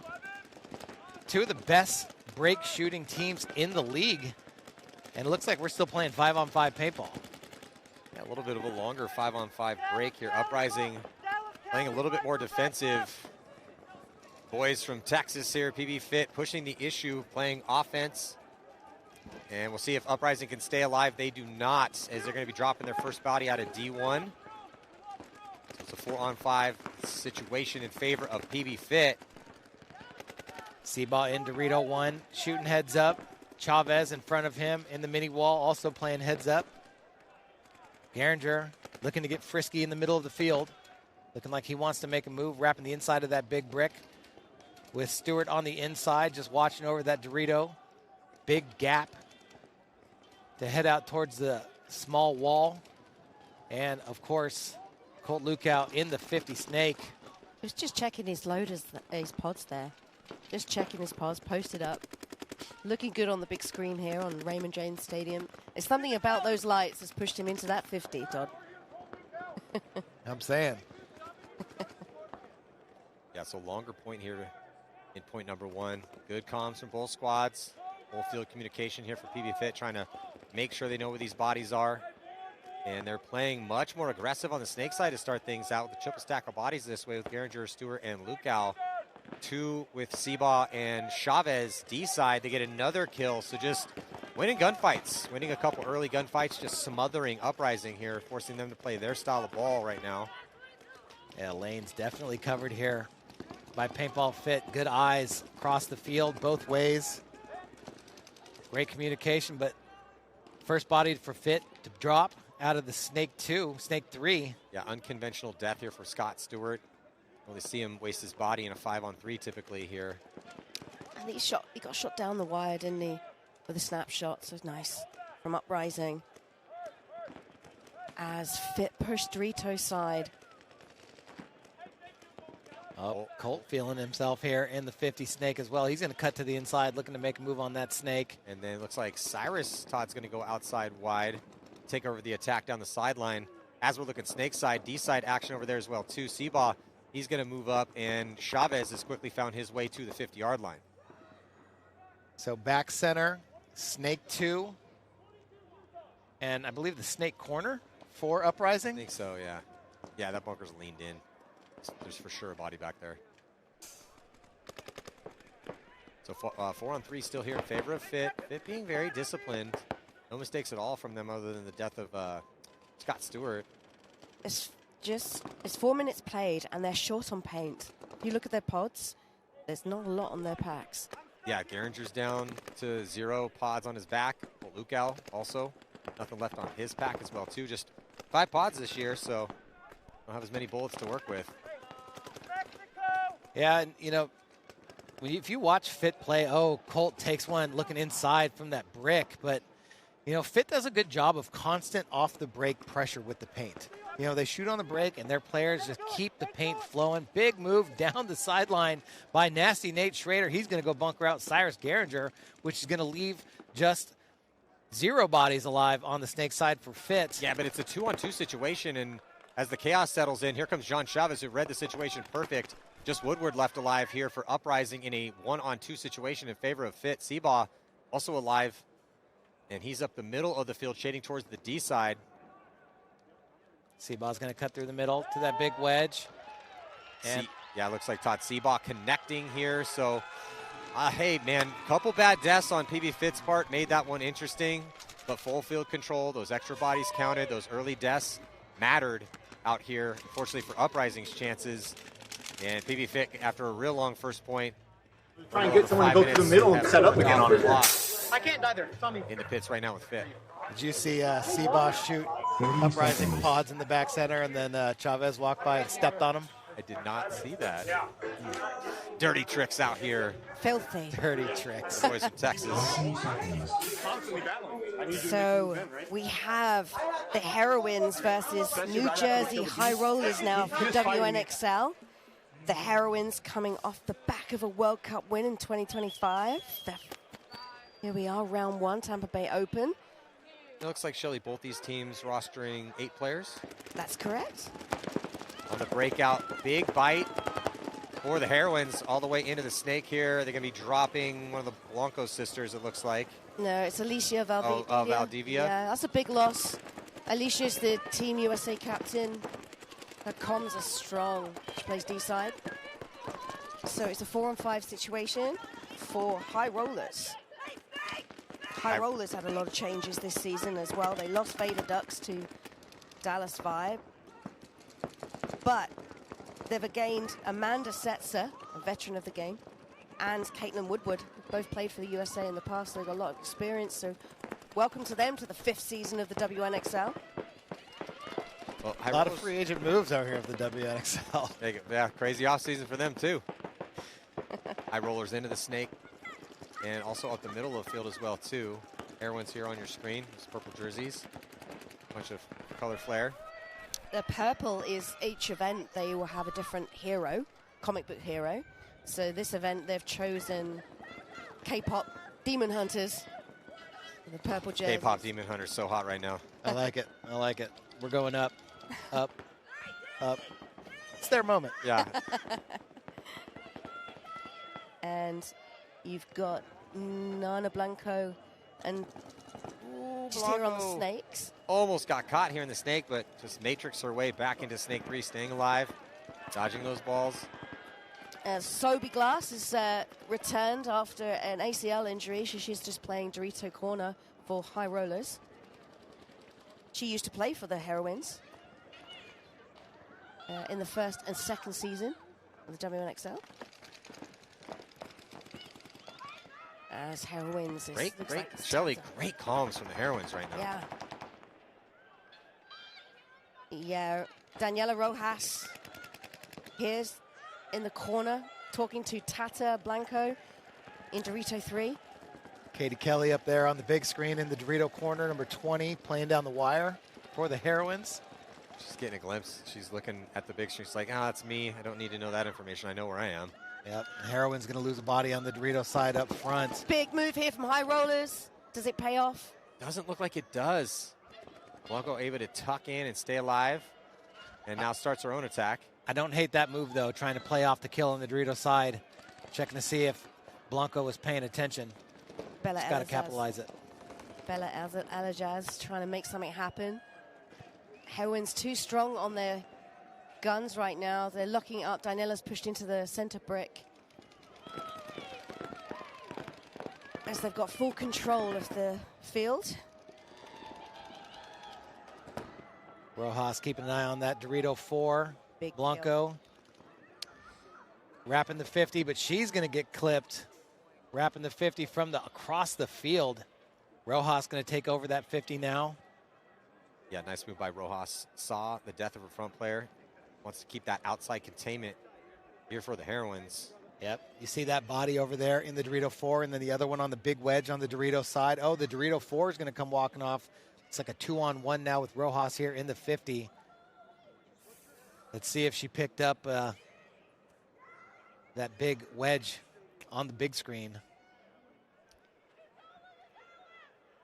Yep, sounds like she's calling out Dallas. Familiar term for that bunker. And big kill there for High Rollers. Looks like they trade. And I think after a pretty blow for blow, kill for kill point, it's just going to be Katie Kelly as the survivor back there for the Heroines. So that was a gritty one here for Katie Kelly. And it forces High Rollers to concede, and the first point here goes to the Heroines. We got Paintball 6. Seattle Uprising. Uprising and Paintball Fit. Colt on your screens, feeling the atmosphere. They always have a contingency of fans out there, and it feels good right here now in the stadium. Yeah, Fit Faithful staying late here for this one. You knew they weren't going to miss this one. Definitely not.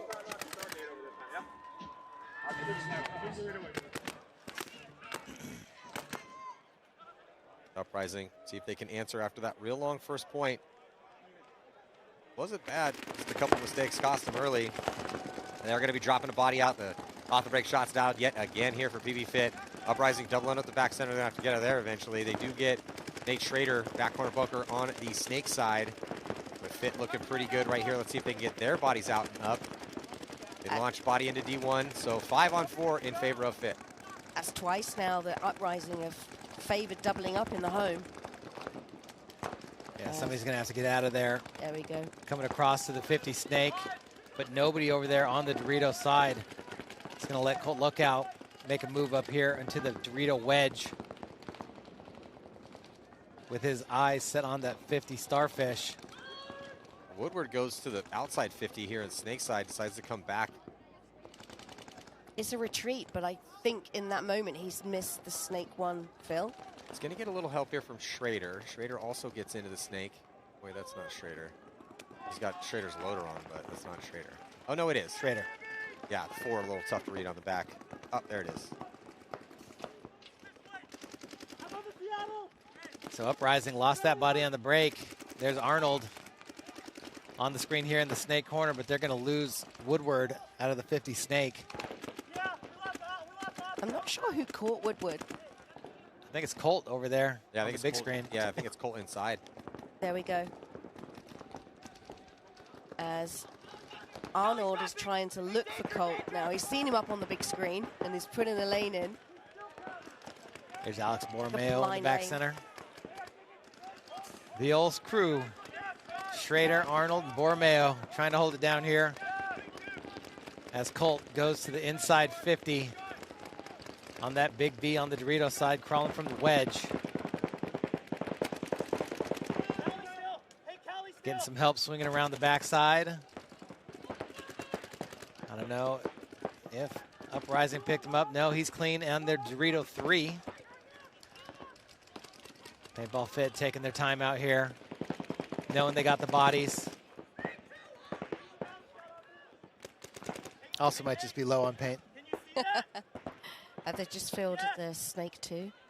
But that's why the paint thing, paint rule is here, right? So it's not just constant, flows and flows of paint. It opens up the lanes, opens up the moves to be made.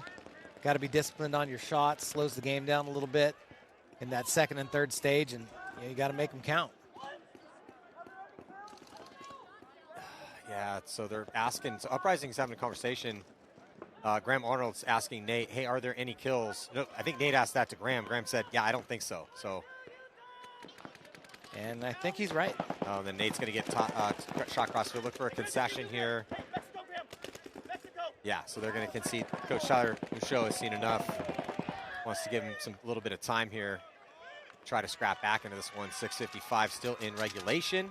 And a 2-point lead for PB Fit. Yeah, Seabaugh comes over and immediately he's got his loader in his hand, gun in the other, separated. Said, I need a full gun. Free dive. Somebody give me a gun that's going to work. In the pits right now with Uprising. When did you catch it, Joel? Early or late? Late, like the very edge. Right at the Dallas. Who is that? Who's Joel late? After the Dallas? Yeah. They went alpha. They went alpha off the break. Listen up, guys. Listen up. I want Jonah, Nate, Graham, Austin. We almost got the 5 there that rolled out from the coach. It's nice. It's interesting to listen to the pits. As we go back to the W1XL matchup, the second point, just over 11 minutes left of gameplay. High Rollers lose a player off the break. Yeah, looks like Bella's come off for the High Rollers, but still full send over here on the snake side. For the High Rollers, they're going to lose another body off the Dorito side. Just 3 players left now. Yeah, Carly Colomesta here in the snake 2 for High Rollers. Has to play heads up as the Heroines push the center and the snake, taking a little bit of real estate here now. As Carly tucks in, Sober Glass is trying to hunt some packs and necks. But Heroines have the width. They've got Dorito 2 and Snake 2, and they're pushing the center. Yeah, well, Blanco's in a really good spot all the way up into D4 here for the Heroines there, just on your screen. They also have that 50-yard line just off the snake here inside, and they're going to get it kill outside wide snake side, so it's looking good again here for the Heroines. Yeah, it's a great kill here on Amanda Setzer in the snake corner. And it just leaves Carly and Sobi to lock up in the defensive Dorito and Snake 2. Well, Carly could get a free kill if she pops the top over here in the middle. I don't know if they know exactly where she is. She might be able to get 2 if she wraps the outside of this thing. But there goes Sobi Glass. Oh, and there's going to get 1. There's going to be 2. That's Can she get another one? Nope. She gets shot down the wire as Rojas was playing possum back there. Caught him sleeping for a second, though. Blasted 2 and not able to get that third. Head was on a swivel. And again, it forced High Rollers to concede to save some time. And refusing Daniela Rojas to hit that buzzer. She looked hungry. She just let it happen and just took advantage of the moves that High Rollers set. I think it was Carly Colomesta that got killed. So Jonah Rodriguez is going to be getting a spin here, snake side for Uprising. Just got picked up by Impact, but good for Uprising that didn't work out for him. Impact already too deep, couldn't bring him on the roster. But could be an up-and-coming talent here. Snake side for Uprising this season. See if you can get it done. They need it. Down by 2, under 7 to play. Stewart and Geringer going snake side. Looks like Geringer actually going up the middle. Fit going to be doubling up that back center, going heavy guns. Again, doesn't produce a kill. It does not. 5 on 5. And they're going to get a kill of their own here. Uprising 5 on 4 now as they shoot out Colt Lukow from the back center here for PB Fit. Yeah, and things are going to get tight up in that center can for Cyrus Geringer right there on the screen. Has to stay tucked in, live behind his gun. It's going to help. He's getting Scott Stewart over here into the snake 2. I expect to see Geringer get out of there fairly quickly over here to play with Stewart in snake 2 as Uprising starts stacking the snake side, getting into snake 2 and the snake corner, also still with a body in the back center. There is Rodriguez, as you were just talking about here in the snake with Nate Schrader behind him. Let's see what Rodriguez got in him. We had Chavez and Seba over there on the Dorito side for Paintball Fit. We saw this setup earlier. Well, Uprising just need to capitalize.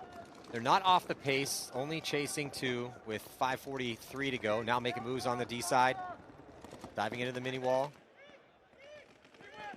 Little penetration, snake side.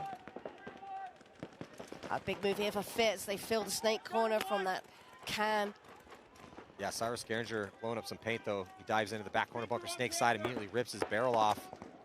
Try to get a nice, solid clean. Get some accurate shots out there. Scott Stewart moves up in the snake and into snake 3. And Fit gonna launch Chavez. Might have got clipped, though, getting a thorough check from the ref. Good to go in D3, backed up by Seabaugh. Grant Arnold in Dorito 2 just posted down the line on Chavez. There's Chavez on the screen looking in the middle, sitting in Dorito 3. He might be having some problems with paint too, because he's shooting his gun, he's thinking about getting the swab out, might be taking his barrel off. Well, it's not really cold out here, but it's cold. We start shooting a lot of paint, barrels get cold, paint's fragile, water's wet. We're always trying to shoot the fragilest paint possible too. I'll take a couple barrel breaks if I never bounce one off of you. 100%. Geringer raining paint over there on the Dorito side, but he is on his last pod as well, as he hammered all of his pods from that center can towards the snake side. But again, Fit, like you said, 2-point lead. Don't have to go anywhere. Uprising trying to get creative to come into these guns in that, excuse me, in that 50 mini wall at the head of the V over there on the Dorito side. There you see Chavez on the screen. He's loading his last pod right now. But trying to find a little seam to get a kill. Here comes a move by Nate Schrader up the middle. He's just going to go full send. You know, when it's time to go, it's time to go if you're Nasty Nate. And he's going to get Stewart off the field. And that was nasty. What a move, an explosive move just to open it up here for Uprising. Nate is not scared to send it anytime. Anywhere. Going to get a body out of that back center. Help out on the Snake side. This is very crucial point right now for Uprising. They desperately need this one. Stay in this match. Cannot squander this opportunity.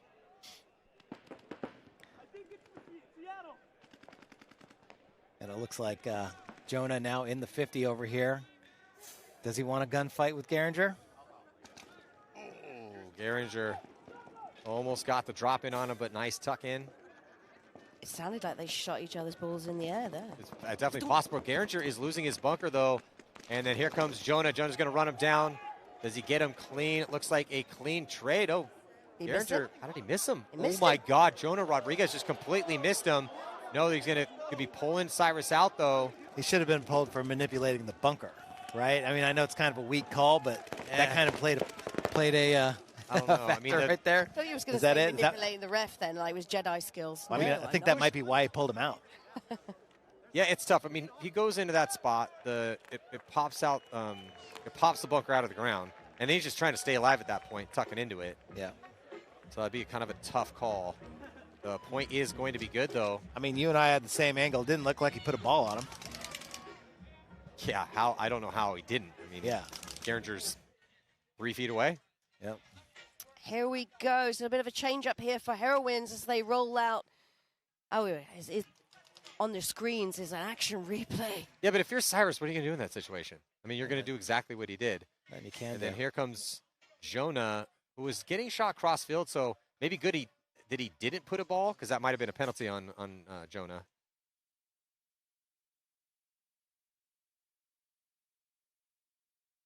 Do you think there was Jedi skills there, Tom? Always. And then the head ref came, nope. They'll work on me. Here we go. High rollers on your screen. Sober Glass and Amanda Setzer playing the home.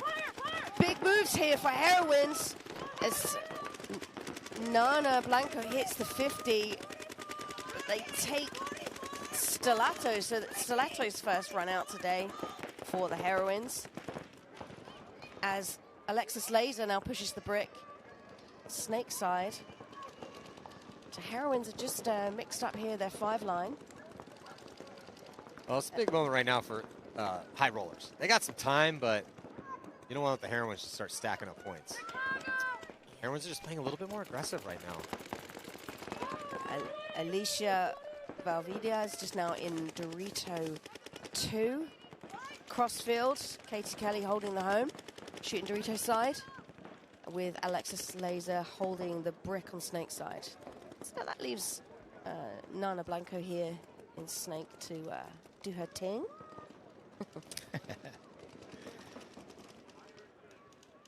I mean, the high rollers are aware of their positions, but they're not forcing the matter when they should do, really. Being 2 points down with 8 minutes left on the clock. Nice move on the inside. Cut over to Dorito 4 for the Heroines. Makes it clean. Is that Blanco? No, that's Alicia. Oh, that's Valdivia. Yeah. They all have similar headbands. Black hair. Not that tall. Running with similar styles. White cleats. Yeah, white cleats. I'm just getting used to the gait here. Or the way they hold their marker. Katie Kelly pushing into the Dorito corner just to spread the field and to support Alicia. And that's made High Rollers concede the 3rd consecutive point here as Heroines are looking strong. They really are, Shelly. They're just playing, they're executing a little bit more. They're playing a little bit more aggressive, willing to push the issue. And it's both sides of the field, too. Snake's looking really good for the Heroines. That D side's looking solid. That's what makes the Heroines strong. They have a strong roster, but they have real strength on both offensive sides. And then they have Katie Kelly and in the home. Plays That's every a rock. Yeah. Holding it down, high survivability. Looks like Joel Eaton going to get a spin here for Uprising. Yeah. Sam Arnold already out there. Looks like Jonah getting back out there with Nate. Only 2:28 left to go here in our last matchup, last set. The Raymond James Stadium takeover. It's been a blessed day for us here. Paintball community. Let's see if Uprising can come from behind and take this victory and knock off the best team in the world. They do strike first, 5-on-4 situation. This is what Uprising wanted to do. See if they can push the issue. As Jonah going to dive into the snake, goes right into snake 2. And he's going to look inside, try to cut down, move from D1 across to the back corner. No one there to shoot here currently. Yeah, Seaball's walking off. He was the guy that was playing D1. So nobody in that spot currently. That means Chavez probably got out a little bit wider on that side. So Fit still with a body over there. But Jonah here, he's going to take one in the goggles down the wire from Stewart. Yeah, it's a beautiful job by Scott Stewart. He was posted just begging Jonah to engage with him. Didn't miss his first shot. Nate Schrader, though, diving into the snake to take over the attack here for Uprising, and it's now 4-on-4. Scott Stewart, though, making it 4-on-4 with that beautiful kill on Jonah. Here comes Graham Arnold. He's going to fill out behind Nate Schrader into the snake corner. And your second victim. Can I help you? Can I have another? Yes, you can, Scott Stewart. Yes, you may. How many kills is Scott Stewart going to get here at this point? We will see. Just posted up down from snake 2. Just eating people up. Oh, and a minor penalty going to be assessed here on Graham Arnold, and they need to concede that. I mean, it's actually going to be a little too late. Yeah, so, I mean, Tyler, as soon as he saw that, was probably running over to the concession button, but Scott Stewart. The refs enjoyed throwing those yellow flags. There was many. Yeah, just a tough situation here for Uprising. Scott Stewart eating him up in the snake. 2 confirmed kills there for Scott Stewart. And that was the big difference maker in a must-win situation, must-win point for Uprising. Talking about must-win, it's getting there for the New Jersey High Rollers. They got a little bit more time left to go here, 7:36. But they have to find a way to contain the aggression of the Heroines. So High Rollers 10 seconds. changing it up somewhat with Alison Balmoros, their captain, getting a spin. Sober Glass and Bella Elajaz is doing well today. Big moves here from Carly Colomesta into the Snake 50 off the break, made it in alive. The Heroines are already in their Snake 3. Body dropping for the High Rollers, though, from the backfield. Going to limit their options out here because I don't see anybody's walking off for the Heroines, and they're going to get that kill out of the 50 as well, too. So it is trending well yet again here for the Heroines. Sober Glass, number 84 there. She's got a little bit of a limp. Looks like she's picked up an injury as she walks off the field. Didn't she say she was coming back from an injury? Yeah, that's what makes me worried. Probably still a little tender. She's kind of been limping around. Yeah, I mean, ACL injury, and that's 3 points in a major matchup against the Heroines, and she's limping off the field there. Yeah, players play, right? They want to be out there on the field, but can't rush back from injury, that's for sure. This is just a tough event to penalty. miss, too. Oh, penalty The going to be... Heroines. Yeah, so door opens a little bit here for the High Rollers.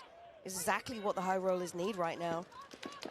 With 6 minutes and 30 seconds left, there's plenty of work to do. As it looks like it's Raylan Burns, their new pickup, and Nana Blanco. Oh no, it's Alicia. They got the same headband. We need to like Flip get up the different headband colors. styles. No, you want twins out there so no one knows who's about to go out and spin. Well, even with the penalty, Heroines absorbing it and still playing the aggressor on the Snake side. Allison, it's just got clipped there, Dorito side. That just leaves Bella in the corner here for High Rollers. 2 bodies left alive. They got one in the Dorito 4 looking on the inside, but Rojas has now crawled into the Snake 2 on the High Roller side of the field. See what she can get done. Caitlin Woodward looking so small there in Dorito 3. Aware she's in their Snake 2. Bella gonna make a run. She's gonna have to do the run, do the trade. And that frees up Woodward. Yeah, she gets the first body, but then on the attack. But major penalty going to be assessed. On Heroines. Yeah, on the Heroines. That is probably going to, I don't think they could absorb that with the numbers they had. They're going to be starting down, so it's going to be a 2-point game with 5 minutes on the clock. Point approved. And it's Nana Blanco that gets the penalty for the Heroines, shaking her head as she comes off the field. Yeah, that's a penalty. You do not want to be getting penalties in those even or low body situations when you're up a bunch of points. Those are just head shakes. But way to go for Caitlin Woodland for her survival techniques there against Daniela Rojas and then Nana, arguably one of the best WNXL players out there. Oh yeah, the Blanco sisters are awesome. Perfect paintball size. Where's Krista Titus at? So Krista just wants a break this year. So she just wants to, this is the 5th season for WNXL. She's been playing all 4 into the 5th season and just wants a break. Damn, she didn't even let me know. It's messed up. She'll be back. You know she will. So it looks like a body drop in here for PB Fit as they keep trying to double up that back center. They've lost a couple bodies trying to do it. Full court press with just 52 seconds to go and chasing 2. As Uprising does have a chance. Multiple bodies either at or past the 50, particularly in the middle. Who is going to be the first to try to crack this one open? Still looking at 4 bodies, I believe. No, now just down to 3. There's no one on the D side. They eat up the first body. It's going to be a minor penalty. Oh, assessed on Uprising. And that pulls out Woodward. Options dwindling. Another body coming off here for Fit and for Uprising as well, too. So after the craziness, it looks like it's going to be a 2-on-1 in favor of PB Fit. Cyrus Geringer reads it perfectly with Scott Stewart. They're going to try to stack up on the score here to make this a 4-1 end to this battle to take the victory. I know Jonah doesn't have a lot of experience, but when you got 2 of your bodies in the middle looking to wheel and deal, you got to be going down that snake. You can't be sitting in your snake 3 when you have 2 middle guys on their side of the field. Yeah. No, you just don't have the time.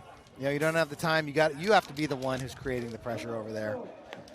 That's 4 consecutive points in a row now. The refs have been throwing flags up in the air. Hey, strike zone gets bigger. You get near the end of the game. So after, That's I think after 14 hours, the refs are like, yeah, that's a penalty. It's a bit of a risk now. So the refs want to speed matters up. 20 seconds. So Heroines, we've got Tata Blanco and Stellato. Let's get in 10 seconds. A spin here on Dorito's side. Yeah, only 4 bodies out there here for the Heroines. So it's like Jersey High Roller is going to be on a bit of a power play. Yeah, with Katie Kelly and Alexis Laser in the home for Heroines. Down 2 must-have moment right now to capitalize on the side body situation for the High Rollers. And they drop a body, so that's what you want. If you're the Heroines, okay, that's what you're saying to each other. Hey, let's just get a kill. Let's even this up 4-on-4. They got to get Sophie Glass off the field. They have. She was the home. She's limping off the field. Yeah. She's not looking good for the injury. Heroines hammering paint. It's now in good positions. Yep. 4-on-4. So getting that kill against Sobi. It's equalize the matchup here on this WNXL game. Heroines looking to push Snake. Tata pushes into Snake 2. The longer this goes, the more it's got to have a point for the High Rollers. As we hit 4 minutes. And once again,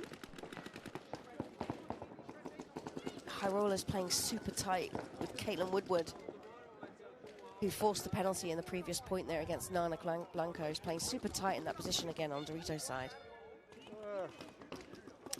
Well, Heroines don't have to force anything.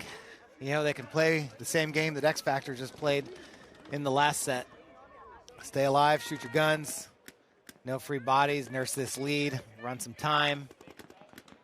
Don't do anything silly. Katie Kelly there making a bump out into the Dorito side. Now she's going to go into the corner. Todd, to your point, it looks like that's what they're trying to do. Yeah, 100%. Because they were just recklessly running up the field, doing a great job of it as well, too, taking a ton of ground. But now that they have Snake 2, Katie Kelly's out wide. Everyone's just tucked in their spots, just trying to preserve this 2-point lead. Burn a little bit more time off this clock. And the High Rollers make it easy if they don't put the pressure on, right? They're in Snake 2. Now they're in that Snake brick. Now they gotta force some gunfights over here for the Heroines. So Tata here just trying to force out with a snapshot. There's no snake protection, so she's just now mirrored in the snake, shooting inside. And high rollers have got the bait here on the brick. See the high rollers, they're in good spots. They're in the 50 over there on the Dorito side and in the 50 on the wedge. Got to make something happen. It's like the heroines figure out where they're at. Is that Laser down here? Yes. In that snake side temple? You know, Yeah. so she's got a good view, good angles on both those bunkers. On the Dorito side, just locking off that way. And here in the snake, we have Bella Elazaj. Is it El Elaz? I think it's Elazaj. I like the way you say that, Todd. Elazaj. So, yeah, Bella here, number 22. Snake 3. This is playing out perfectly for the heroines, though. High rollers have to start pushing the issue within the next 30 seconds. They're chasing 2, not 1. All they need to do is lock down the field, and they do it perfectly. And remember, they were a body down. So as soon as they got that kill, they knew what they had to do, and that's experience, and that's why they've won the World Championships for Women's Pro 2 years consecutively. Looking like it right now, just like you said, because they know the situation. They're playing to the moment. They're risking enough to take crucial spots, and then no more risk after that. They not ran the score up, but took a sizable lead, and then after that, let's just get to some crucial moments, some good spots, tighten it up, cross it up, talk it up. You got to create chaos. You got to make people come out of this cross up, right? You got to make them look a different direction and try and capitalize. Keep the communication going. But you got to make a move. Somebody's got to make a move. You got to play off of it. That move right there from the brick to the opposite brick, you know, that's been there. You just got to put some paint on that little mini wall in the corner. Call for help on the corner player from your snake player. You know, pop the top from that brick. Send your snake player just to go get that body off the field and retake the 50. Oh, that's a big move there. Chopped up by Tata from the snake. Just opened it up. So high rollers had to make a move. 30 seconds left now on the clock. Yep. They didn't capitalize on it. And all the heroines have to do here is just sit and wait, because they're not going to force the issue. Oh, not at all. So a little too late, losing some gunfights, trying to make something happen here for the high rollers. The heroines, just a few more seconds to go. Looks like they might try to Blanco run wants the some score action. up. Yeah, Blanco's, hey, let's run the score up a little bit here. But the final score, as our last few seconds tick off the clock, will be 3-1 in favor of the heroines. Game finished. So there we go.